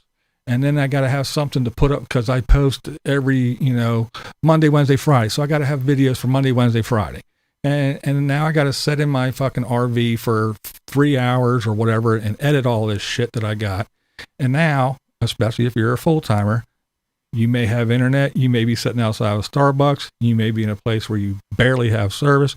So now this little video, it's like 15 to 20 minutes long. It's taking you 3-4 hours just to upload the thing. And then now you got people, oh, you didn't answer you just gave me a little heart. That's weak. And why didn't you answer my comments? So you're trying to read comments, and now I got to go over to Instagram and post this and do that. And it's never ending. And some of those people don't want to put in all that work, or don't realize how much work they have to put into to make that brand and to make it actually grow and work. And I don't know. It's a lot of work to me. It seems like it. Well, and like with that Janelle, I mean, that was a built-in, she could have been a millionaire.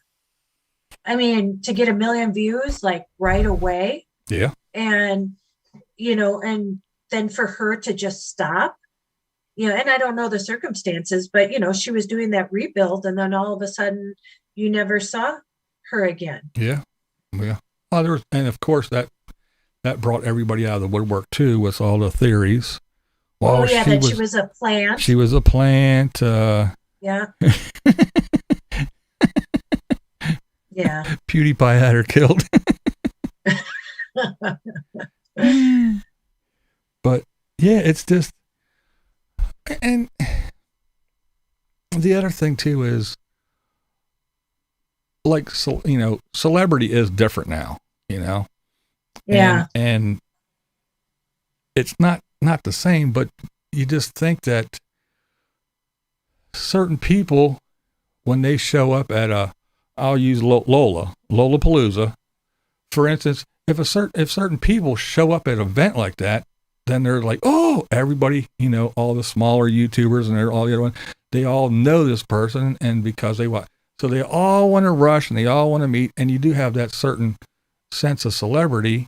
And then everybody wants to be up your ass and, be on video with me, do this with me. What do you do in this? And how do you do that? And they want to pry and they want to poke. And it's just like, some people hey, I just want to make videos and go away. If I wanted you to know that, I'd tell you on my video. I'm not sharing that. So people don't realize that aspect of it either. Just like, the celebrities who get out of their limo and walk into a restaurant, and, the paparazzi are everywhere.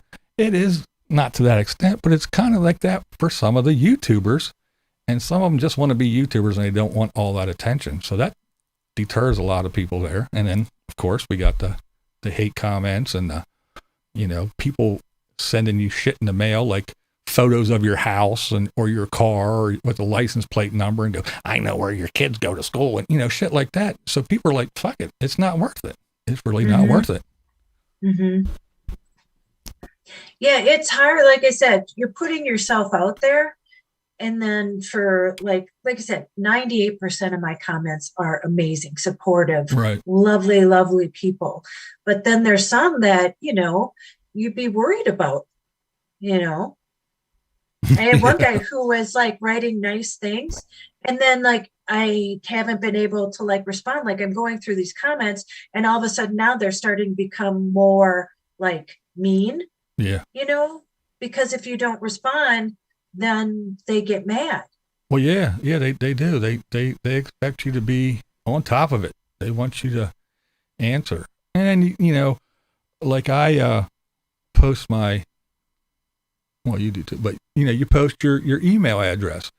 So the next thing you know, you got people sending you emails all the time, and they're telling you this and you're telling you that, and they're of course giving you suggestions for your channel on what you should and shouldn't talk about. And it's like, a lot of people were nice. Like you said, 99% of it is pretty decent, but when you got to deal with that small little bit, and let's face it, everybody that gets on YouTube doesn't have that thick skin. Some people are sensitive, and some people do get their feelings hurt. They get upset. They can only take getting called fat, ugly, horrible, disgusting, and everything else so long, and they crumble, Well, like I said, I've had a lot of nice people, but the ones that do, and I'm getting, like I said, used to it now, but it really affects your mental health. It does. It can. And I've seen some people, it really, it really gets to them. And they'll post a video, and then they got that phone in their hand, and they don't put it down, and bling, bling, bling. Oh, and they get notification. Oh, there's a comment. And they read it. Okay, Yeah. that's a good one. Let me heart it and answer it. And then boom. Oh, that's a shitty, horrible one. Oh, now my day is ruined. And oh, there's another shitty one. And then there. And the next thing you know, you're curled up in the fucking fetal position on the floor, hating life because of stupid YouTube people.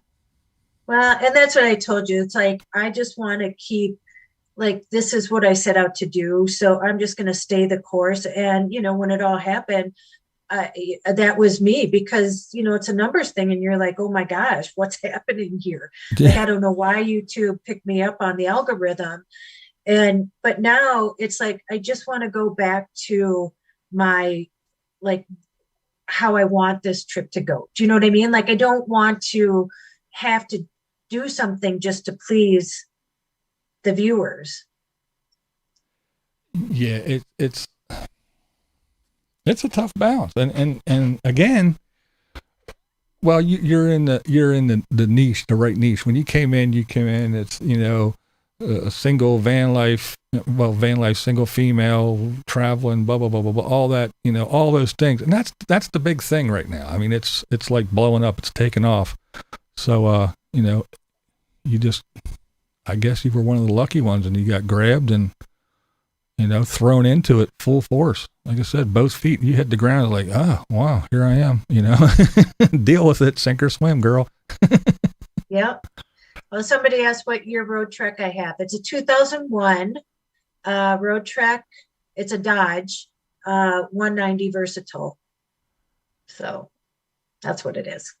You got a question. What is the best part of van life so far? You know, really just the adventure. Honestly, I liked staying in the parking lots. I liked, like, that was the adventure for me. I know that sounds weird, but, you know, I love Donna, but I'm ready to get back and experience that and just meet, like, people like Pat, who bought me the shower, you know, or what was his name? Gosh, how come I can't remember? It was it Kevin, the one who bought me the coffee, you know? Mm-hmm. And that's the adventure of all this. That's the best part. Yeah, I mean, like Lola said earlier, you know, YouTube met a lot of great people, and well, I have to thank Lola for that too, because she has her Lollapalooza, and I started talking about all these fine folk. Well, you too. You know, if I didn't talk about you, I wouldn't be talking to you now. But I've, you know, gathered a bunch of friends I can call friends. Some are just acquaintances, some are just YouTube people, but, you know, you get them on YouTube, and then you go to these meetups and you actually get to talk to folks, and you actually get to meet them. And, you know, some of them are just like they are on YouTube. Some of them are a little bit different. But it is, you know, there are upsides. It's just, my thing is, and I yabber a lot, but my whole thing is just tell it the way it is. Life isn't perfect. Life's tough everywhere. I don't care if you live in a house, if you live in a car, if you live in a van, an RV, a Class A, Class B, Class C, whatever. I don't care where you're at. Life's tough. It's not just all breezy, easy, fucking beautiful cover girl, you know? And a lot of these RV channels, they're all about how wonderful. It's free, it's cheap, it's easy. You just sell everything and come here, and it's just, it's only as expensive as you make it. You can live off of $500 a month, and you can do this, and it's just great. And every day is, and like you said, you open the back doors and look, there's the ocean, and then tomorrow there's the mountains and a sunrise. No. Shit breaks down. Shit doesn't work. You're stuck on the side of the road. What am I going to do? You know, it's just everything. It's no different than being in a house. Water heater went out. The roof's leaking. It sucks everywhere. and that's my whole thing, is these people that glamorize it and make it sound like it's the greatest thing since sliced bread. And you people that live in sticks and bricks are stupid, because you should be out here living the free, cheap, and easy life. That's what annoys me. It's not free and it's not cheap. And that's what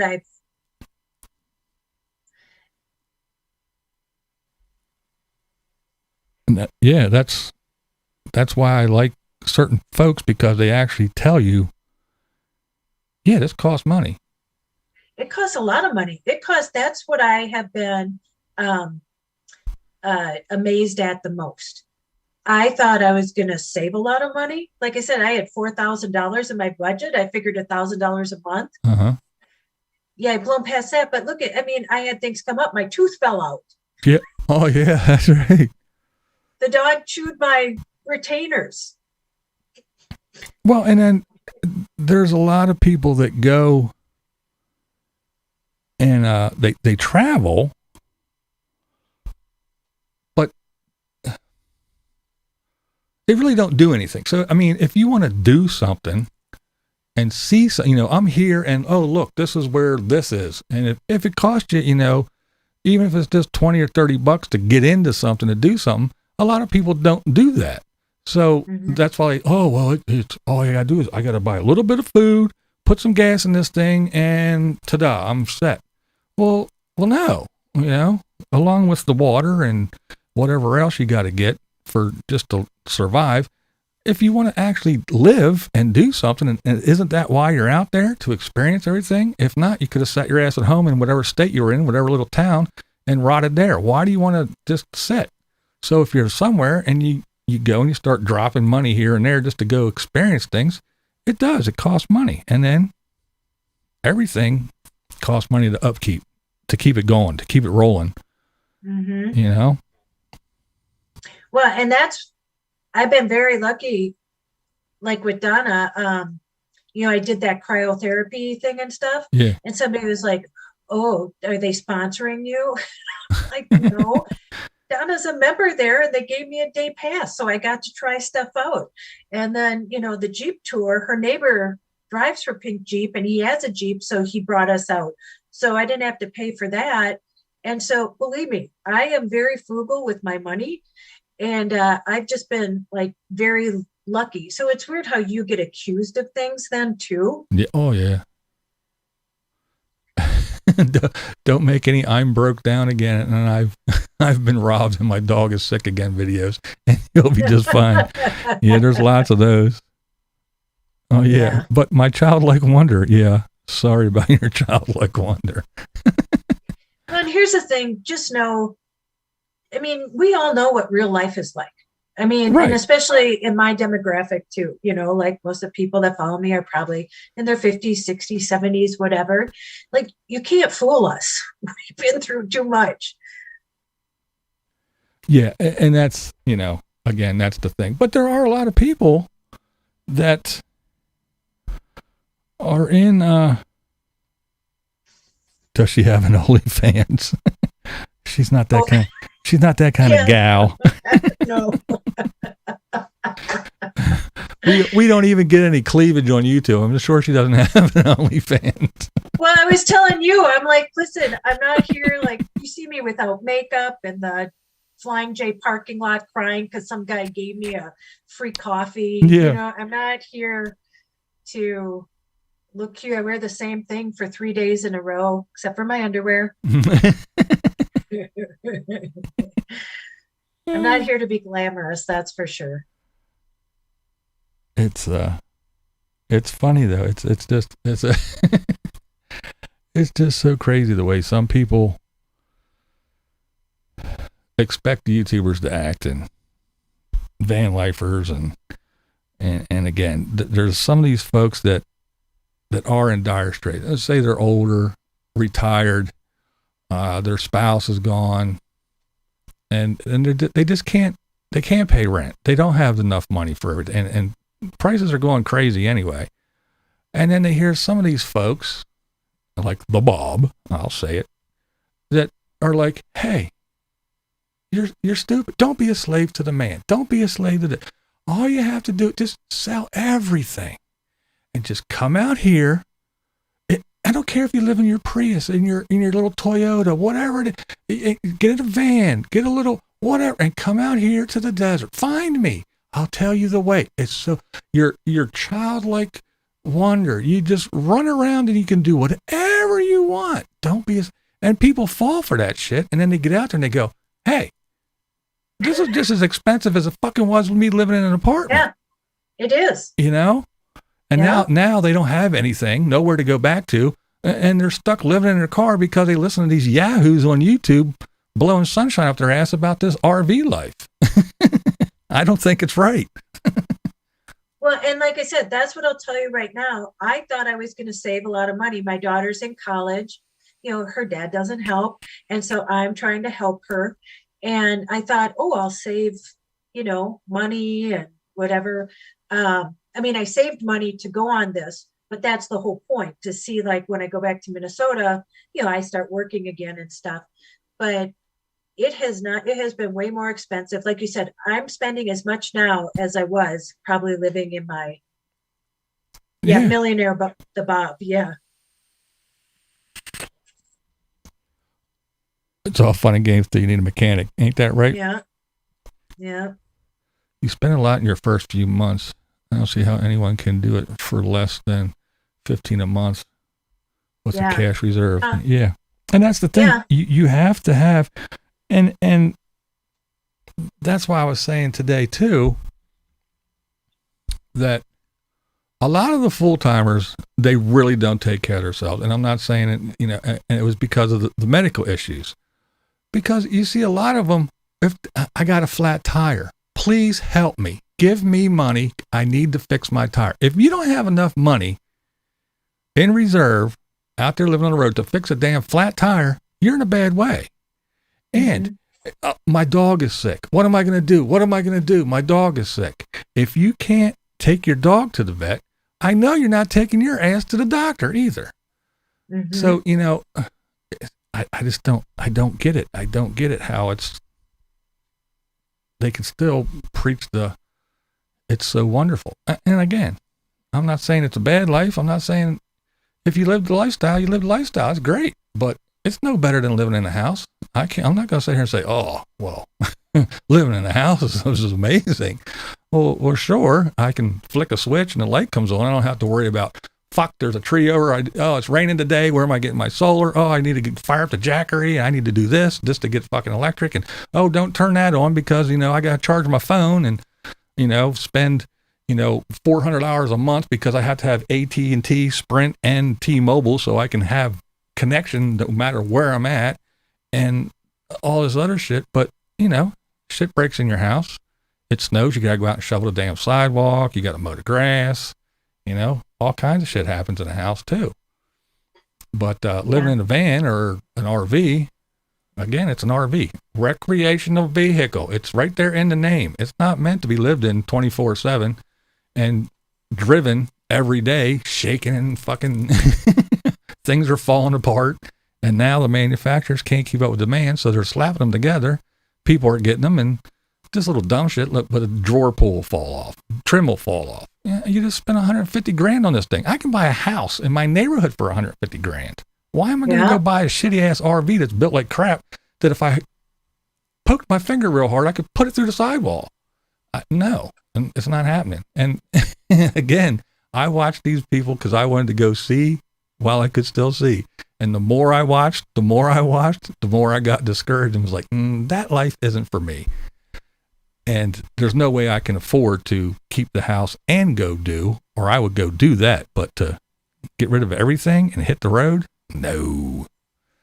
It's not that glamorous life that everybody preached, and I didn't fall for it, thank God. But I would love to go out and travel. I think it can be a certain time in your life too. Do you know what I'm saying? Like for me. Well, yeah, I'd love to be able to do something like you're doing, to be able to get something that's comfortable enough to go and to be gone for a month, 2, 3 months, and then be able to come back home because Dorothy, click, click, click, there's no place like home. Even after a good, nice vacation where you're in a nice hotel and, you're being taken, you don't have to clean, you leave and you come back and somebody made your bed and picked up all your trash and, even those vacations. There's no place like coming back home and getting in your own bed and doing everything. So I would love to be able to go out and travel around and see shit and meet up with all these folks that I've been talking to for years and talking about for years and see the stuff while I can still see, but it's not financially possible for me because I'd still have to pay bills for this place. I just don't have the money to do both. And especially now trying to find an RV or a van that's, decent enough and then again, you have to have that money just in case, because you're in the middle of bumfucked Egypt and all of a sudden something breaks down or doesn't work. Now you got some blind guy and his old wife that has her health issues alongside the road going, what the fuck do we do now? You know, waiting for a tow truck. And now my house is in the shop for 2 months while they're figuring it out. And it doesn't sound like fun. It really doesn't.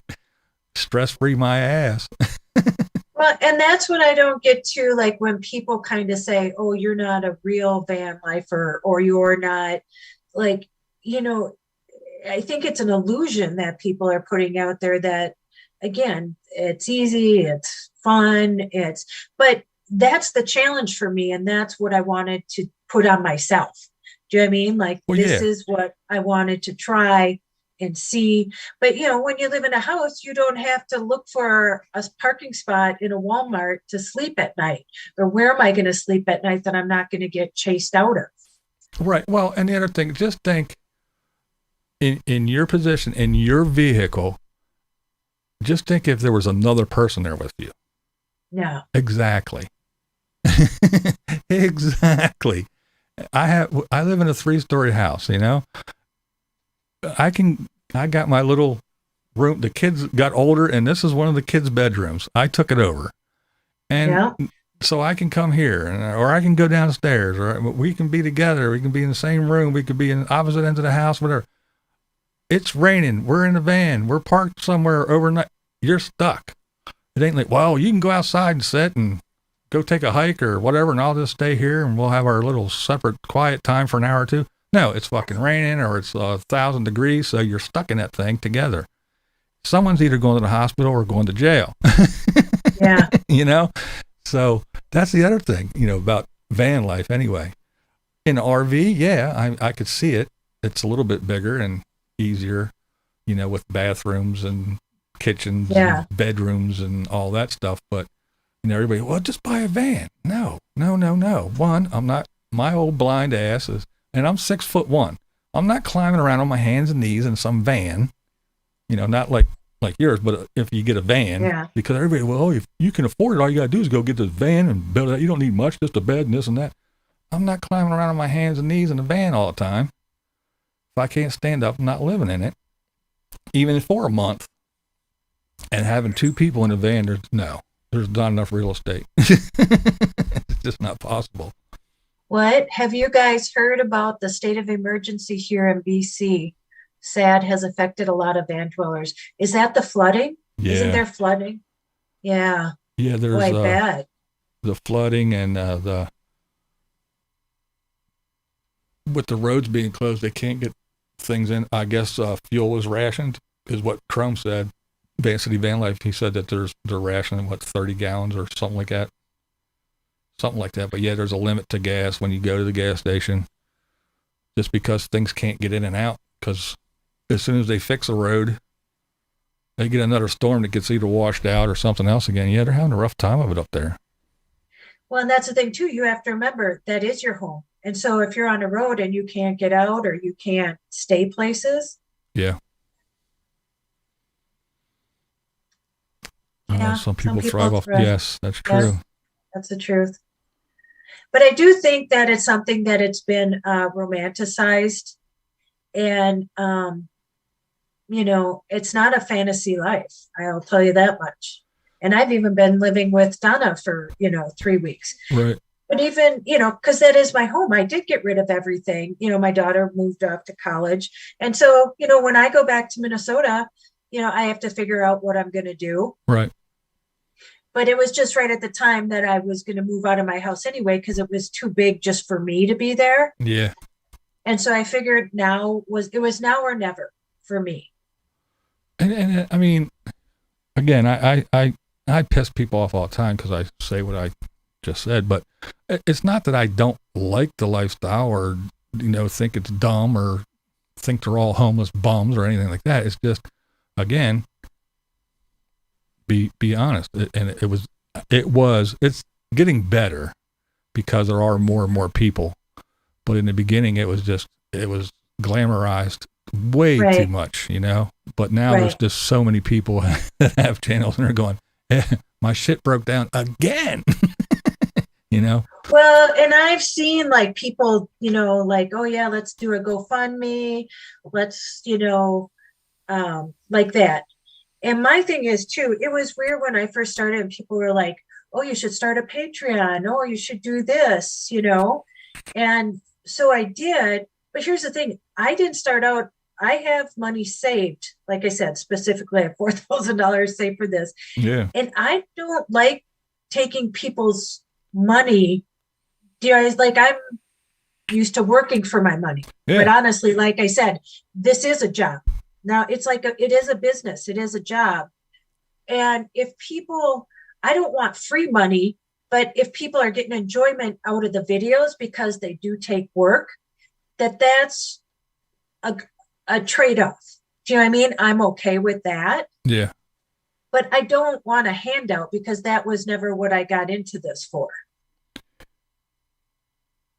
Yeah, that's the video I first saw too, the social media lied to you. And that's the first one I watched. It gets cheaper after the newness wears off and the tourist in you wears off. Yeah, but if your whole idea is to go and experience, not just to go find another curb to park along or another parking lot to park in, then you're really not. Your touristy isn't really. I mean, it will, I guess, eventually. But your touristy thing is while you're out there. You're a tourist. You're an adventurer. But you have to understand too, like I've been staying with Donna, so I haven't even been spending money on gas for myself. Right. I did fill her car, which costs almost $100 to fill too. But, because she's been driving us around. So I've been here and I've still spent over, like I've spent like $1,500 just getting here and, going out to eat every once in a while. And I've been very careful about my money. But groceries are expensive. Everything is, and right now, everything is crazy. The price of everything is nuts. The groceries it is, but yeah, it's expensive to live. It costs money to live. But the whole begging thing is, some people some people have pride. Some people have values that they were taught. And like you said, you're used to making your own money. And I mean, there was something, I don't know. I had a giant hospital bill that I just could not pay. Maybe I might think about coming on here and going, guys, I need a little help, and I wouldn't expect it anyway. But to every little thing, I'd really like to go out to lunch today. How about you guys giving me money so I can go to Burger King? Or I want to go take a trip to wherever. How about you guys sending me money so I can go to... And there's people that do that. They have their hand out constantly for everything. Oh, again, my dog is sick. I have a flat tire. I only have a little bit of gas. It's getting cold. I need heater. I need this. Give me, because I'm living the free, cheap, and easy life. It's so great. Give me. I don't have. And other people, like I said, they're like, yeah, no, I just don't. I could not get on here and say, hey, I want to go do this. I know you got things you want to do too, but I don't give a fuck about you and what your needs are. This is what I want to do. I'm on here on YouTube, so give me money so I can go do shit. I don't care if you can't go do the things you want to do. I want your money. And people do it. And there are dumb people that go, okay, and they give them money. It's crazy. I don't know. PJ got a question. Your hair looks great. Where do you get it done on the road? Or do you do it yourself? Me? Yes, you. Well, did you see my bang tutorial? That I cut my own bangs the other day? So I got it cut before I left, and this girl, Ruth, at Birch Lake Salon, from where I do my eyebrow tattooing out of, she's the only one who can make my hair look like this. So at some point, it won't look so nice. But PJ, you if you don't watch her, go to her channel and check her out. And at the beginning, I said, I mean, the girl has done everything, literally everything. Well, not afraid of hard work. That's right. And She's not. And Yeah. again, anything from a flight attendant to a paralegal to a hairstylist to a makeup artist to a life coach to a tattooer to a roller derby girl, and I mean all kinds of stuff. She is not afraid to work, and yeah, big fan. I like her videos. I like her. I like her cheery, upbeat. I like the video I first saw where it was like, no, look. I wanted to open the back of my van and see all these things like I've seen on Instagram and on YouTube. That's not the reality of it. I love that shit. So I just had to start following her, start talking about her, and I had to reach out and get her to come on here and chew the shit with us and jaw for far too long, probably. Yeah. But it's really fun. She's a great chick. I hope you don't mind me calling you a chick. I know some people get offended. But that's the 80s. That's old shit. Yep. Yeah, we're old folks. Chicks. Yeah, we're old. That's it. I always say it's my jam. I don't know. Yeah. Are the cool kids still saying that? Yeah. Well, I'm cool and I still say it, so it's cool. Yeah. Watching and subbing after live. I know who that person is. Let's see. You're on your way. Well, thank you. You know, and that's kind of scary too. If it's already like this now, what does it get? And especially when you're on your own, you know, I watch Eamon and Beck and Trent and Allie and the Van Wives, and they all have somebody with them to like help support them or, you know, help editing or, you know, take some of the work off their hands. And when you're by yourself, it's hard to even film by yourself sometimes, or, you know, and then they expect like these great videos. Like, well, first of all, I'm just trying to learn all my equipment, let alone, you know. So yeah, it is hard when you know, and that's why everybody, well, yeah, you stuck in your damn studio in your mommy's basement. Well, first of all, asshole, I'm blind. So I need somebody to drive me everywhere, and I do everything myself. I'm here. Right. I'm in a controlled environment. I have the lighting set up. I have the camera set up. I cross my fingers and hope that all the auto settings on the cameras work right, because if I set everything so it looks right to me, sighted people could be looking at it going, what the hell is this garbage out of focus fucking shit, you know? So I just let the camera do its thing. And when you go outside, you go from shade to sun to this to that, and you got to be constantly screwing with shit. And I can't. It's just, it takes too much. It's a lot for a sighted person. So just think if you can't see that well or can barely see. That's why I'm stuck in my studio. That's why I choose to. I go outside once in a while. Everybody that watches me, they know. They've seen that I've been out. But it's you know, people they're always going to say something. You can't do everything right. And again, if you try to please everyone, you wind up pleasing no one, including yourself. You get pissed off. So just do your thing, you know? Well, and my thing is, I just ask people like to give me grace. Just give everybody grace. Do you know what I mean? We're all doing the best we can with what we have. And we're all just trying to get by. The Farrah Fawcett of van life. I dig her. There you go. I'll take that. I'd love to see BlindViews show up to Bob and say, I'm here and I got my 500 bucks. That's right. Teach me how to live, Bob. What's up, Jerry? Just be true to yourself. That's right. It is. That's the thing. And that's the other thing. If you start doing stuff and it starts to get to be a drag, people can tell. If people are watching you and all of a sudden you're like, I'm fake smiling and look, hey, I'm here today. Hi. People can tell you're being fake and you're really not into it. If you start trying to do shit that you don't want to do or isn't, you know, making you happy, it comes across on screen. That's the thing about YouTube. I come here because it's a video platform and I want to see videos. And if you're putting your stuff out there and you're not enjoying it, it does come across no matter how much you try to hide it. So well, and I think too that it's not a show. Do you know what I'm saying? Like some people, it is a cinematic weekly show.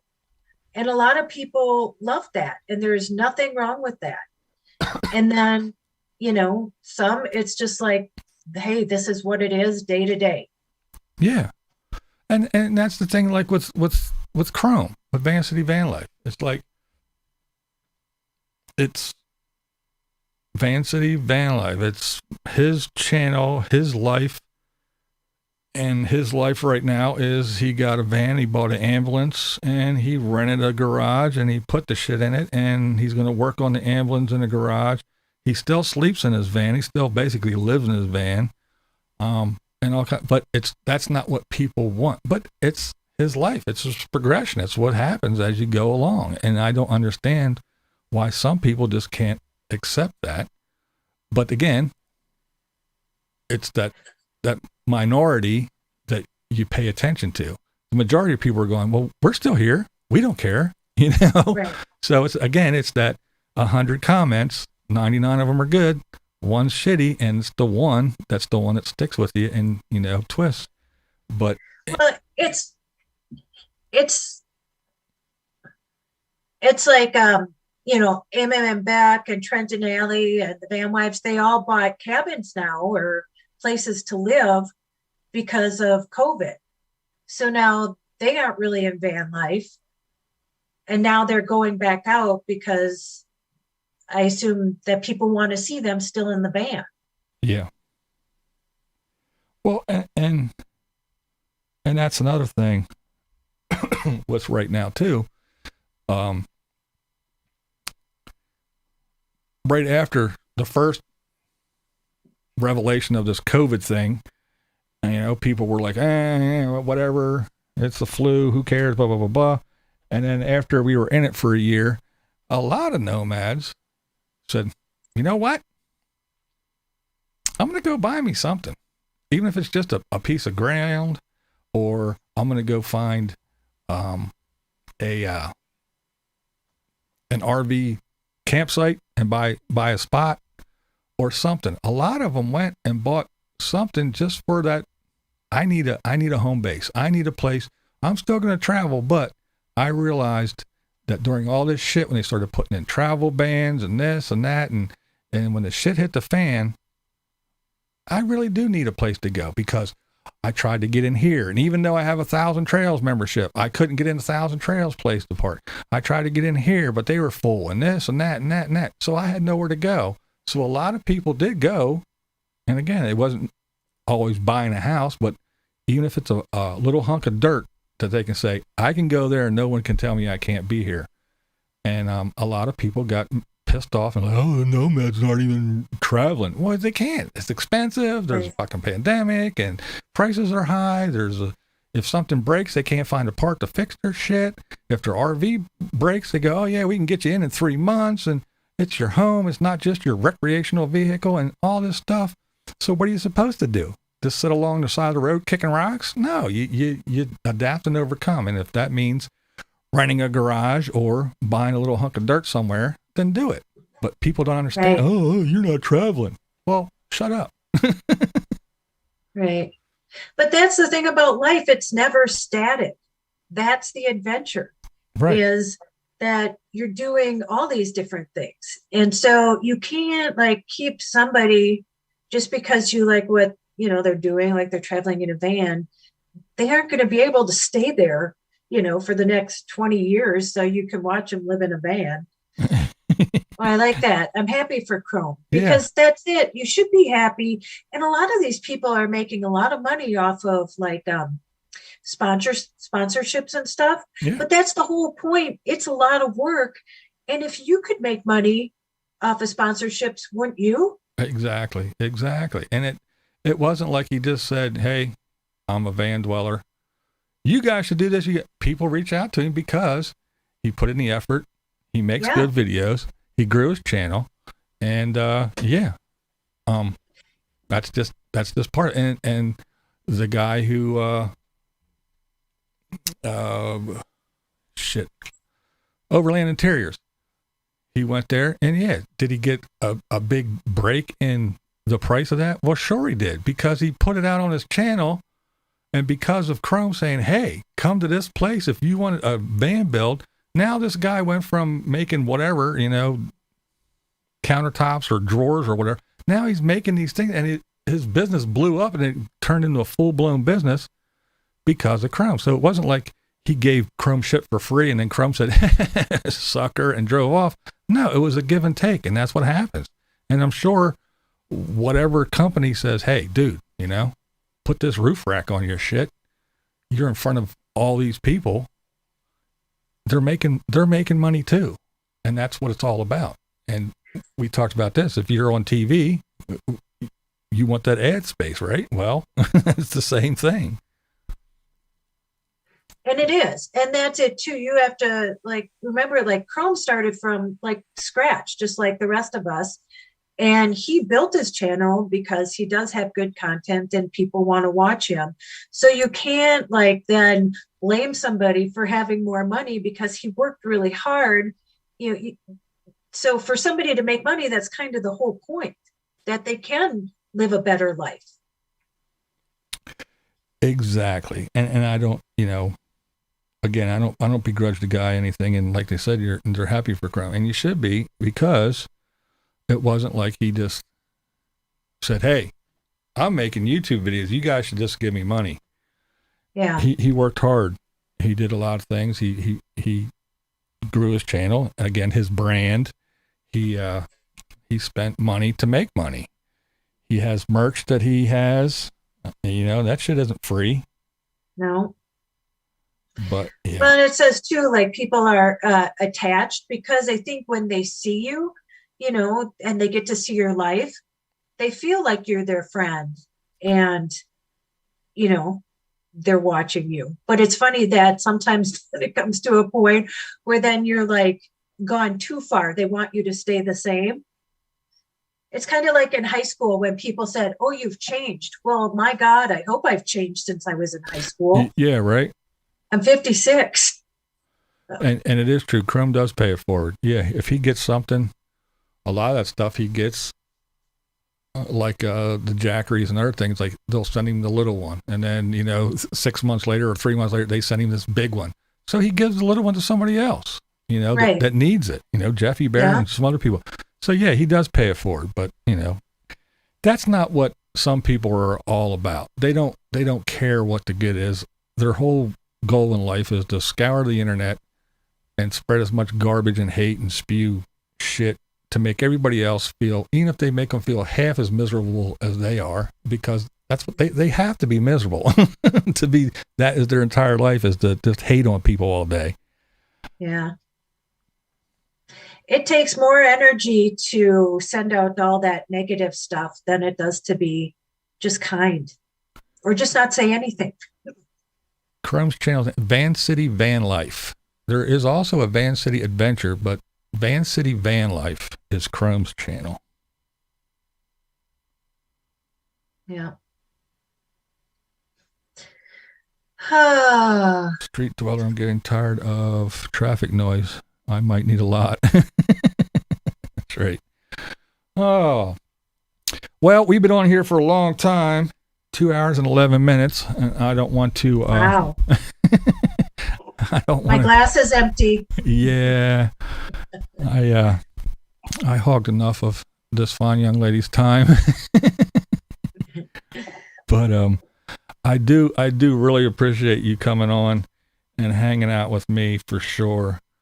Because I know you get bombarded with people wanting your attention and wanting you to come on with them and do this and that. So I really do appreciate you saying yes to me and coming on and hanging out with me for a night. And I'm sure all these folks enjoyed it. It seemed like they had a good time.